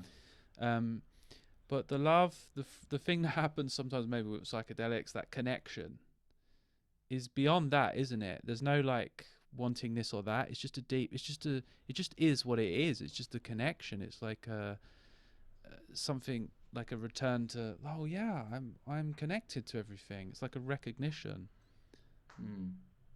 It's a different thing, and but the thing is, why isn't it hate? Because at our core, I don't think we are hate, because I think we are connected to everything. Really. No, yeah. I think it's a misperception that we think we're not, and that's where the hate unfortunately develops from, that mischaracterization. It would be funny if the truth was the secret of the universe was hate. I mean, isn't that what Marx says? Like history is just an opposition between people with different interests. Yes. Yeah. Well, yeah. But then he does have a sort of synthesis of that in the end. There is an outcome that comes from that.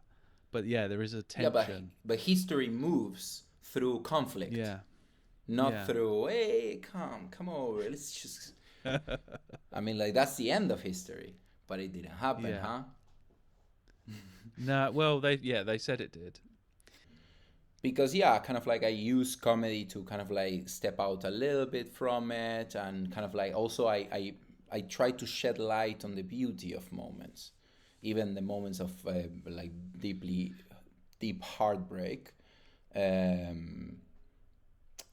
I don't know, when I talk about my friend Marain, for instance, there's basically he appears in two moments. There's two scenes with him, and they're kind of like the whole wrapping, the context of it is that you know that he died, and you know that when these things happened, he was going, and also you know that this is sad that it occurred this way.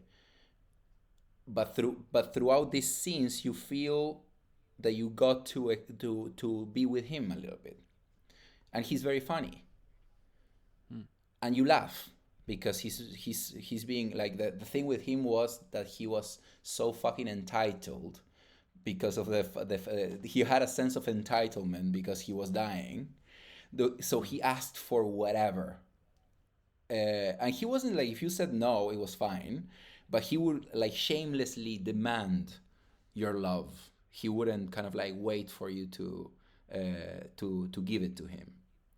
Yeah. And it's very funny.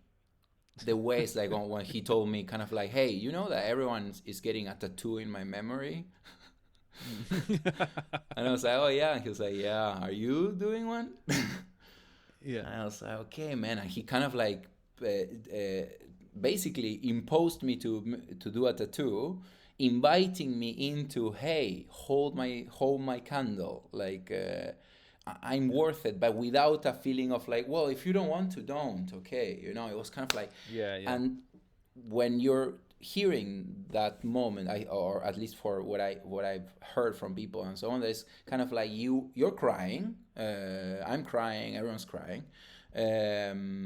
but like the things that he says are so funny, and like both things are kind of like working. They put something into motion. This idea of like, okay, we're in, we're out, we're in, we're out, we're in, we're out. Yeah.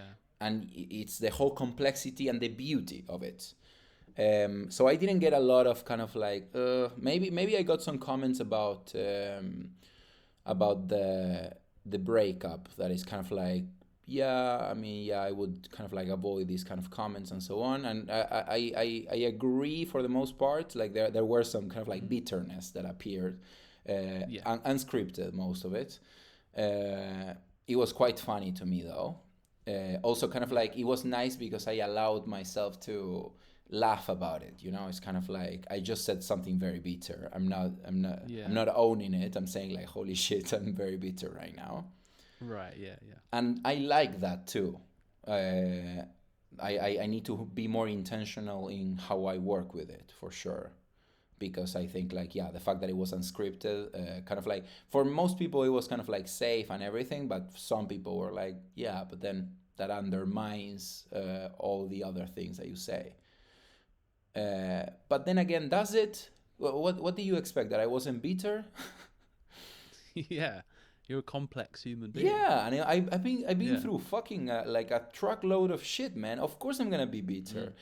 If I'm aware of it and I kind of like, I'm honest in displaying it, then I feel there is some richness to it, instead of just withholding it as if I'm not. Why would I be diplomatic? That is not being honest. I'm an artist. I'm not a politician. Then again, talking about true stuff, like I in which other people were implied and so on, there is a level of betrayal in it, and I being on the other side of it, and it's not nice.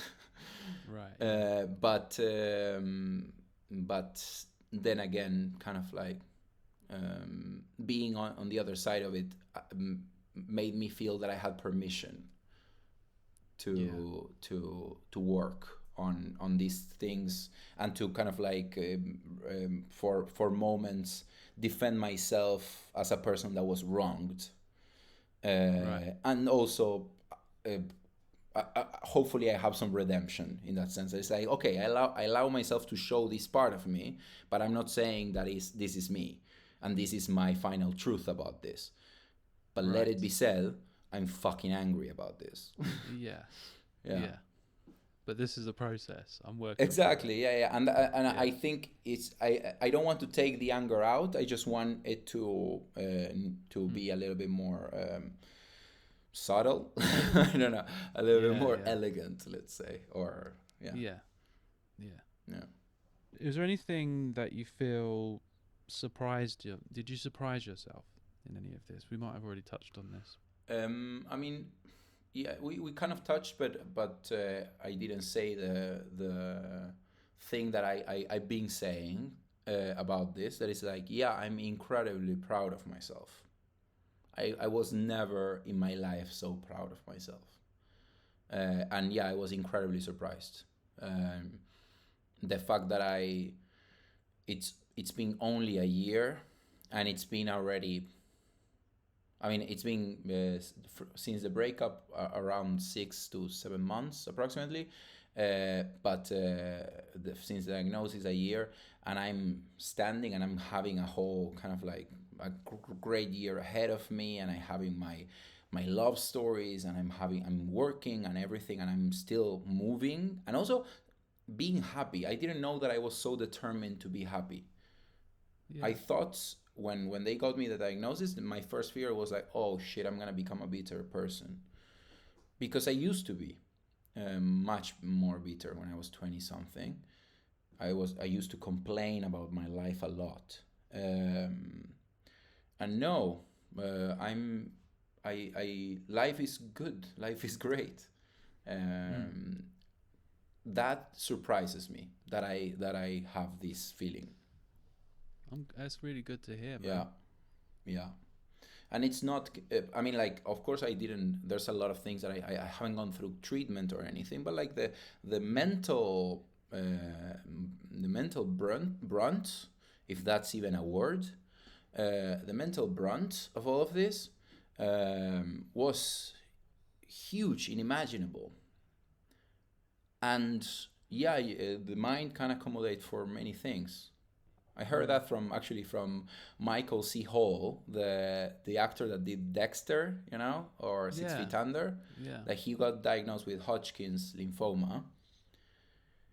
And they asked him, like, what did he feel, what he felt, and he said he felt bemusement. He was bemused by the diagnosis because his father died of cancer at that same age. And they were like bemused, and he was like, it's incredible what mind can accommodate to. It's like, we think that our mind, it's very flexible, our mind, incredibly flexible. Yeah. And yeah, like, of course it brings also a lot of perspective, and you really start enjoying every sandwich, and really savoring the happy moments. That is true. Yeah. It's a little bit of a cliche, but that's because it's true. And that is great. That is amazing. And when something bad happens to you, you're like, yeah, okay, but it will pass. Because everything passes. That feeling in my body that is like, it will pass, is a place that I didn't have in me before, or I couldn't access, and now I can access it much easier, or much better than I used to. When we was talking earlier about that William James quote and the flimsy screen and what happens when it all breaks down, your answer there is that you seem to have brought a happiness and maybe going beyond bitterness in that, and that, thinking about that Michael C. Hall quote, the mind's flexible, you know, with the mental landscape that we were talking about with Alan Moore, you know, and also, you know, I was talking about the storehouse consciousness. These are all just metaphors. Really, it's a mystery. These are just different ways of, you know, and also these are things I've read, by the way. I'm not an expert. But, like, it made me think, if the mind's so flexible, you know, and we're talking about planting seeds, what seeds can we plant now? What can we go on and plant and stuff like that? And it's been really nice to hear what happened and your story and how you've reacted to it. And you've been really candid, I think, and I appreciate that, man. Thanks so much. No problem. It was my pleasure. I really enjoyed it. Yeah. I want to read you a quote I heard on Jack Cornfield read on a podcast the other day by the poet Apollinaire, and he said, now and then, because we've been talking about death and quite a lot of heavy stuff, but he said, now and then it's good to pause in your pursuit of happiness and just be happy. Nice. Yeah. Any leaving thoughts before we wrap up? Yeah, I mean, I want you to send me that William James quote because I want to read it again. Okay.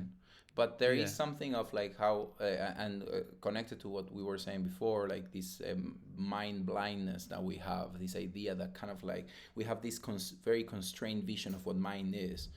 And like also we have so much evidence that it's much more expansive than that. And the feeling that I have after this whole thing, after peeling myself like an onion and almost getting to the core of it and being like, oh my God, there's more layers and more layers, is the feeling that there's a big emptiness that you can see as empty, but also you can see as space. And in that space, you can, so many things can enter that space. Yeah. So that's really I cool. can be so many things now. So, hey, expose yourself to some radioactive substance and you can have my experience. Thanks, mate. Thanks for sharing all that. What should we say? Is there anything like, where can we find out more about you, stuff like that? I mean, if I post on my Instagram, fer.rodil, but I have my Substack that I'm trying to post again there. I'm trying to go back to it because it's a more consistent way of posting what I'm doing and so on. But in general, there's a website for the show where I post the new dates and so on. So I'm gonna send you that. So you can put it in the description. I'll put it in the show notes. Cheers, mate. All right, thank you very much. Thank you. That was great. That's it for this week's podcast. Huge thanks again to Fernando Rodil for that conversation and for being so open and generous in sharing his story. I'll put link in show notes to where to find Fer, his Substack and his Instagram, so you can find out more about his work. And just before I go, I want to say a genuine thank you to everyone who's been listening, sending messages or leaving reviews. It really does mean a lot, especially in these early days of the podcast. If you enjoyed the episode, please do share it with someone you think might like it. Subscribe wherever you listen or leave a review. All of that really helps the podcast reach more people. And if you'd like to support the show or join the online meditation sessions, you can find everything at patreon.com/The Bardo Podcast. You can visit my website, marcsalmoncomedy.com, or follow me on Instagram at marcsalmoncomedy. Mark with a C, by the way, not salmon with a C. Salmon go in the sea. Okay, that was patronising. Next week's episode continues the theme of death and impermanence as we look at the Bardo Tadal, sometimes known as the Tibetan Book of the Dead, and I'm really looking forward to sharing that one with you. So until then, take care of yourselves. Have a good one.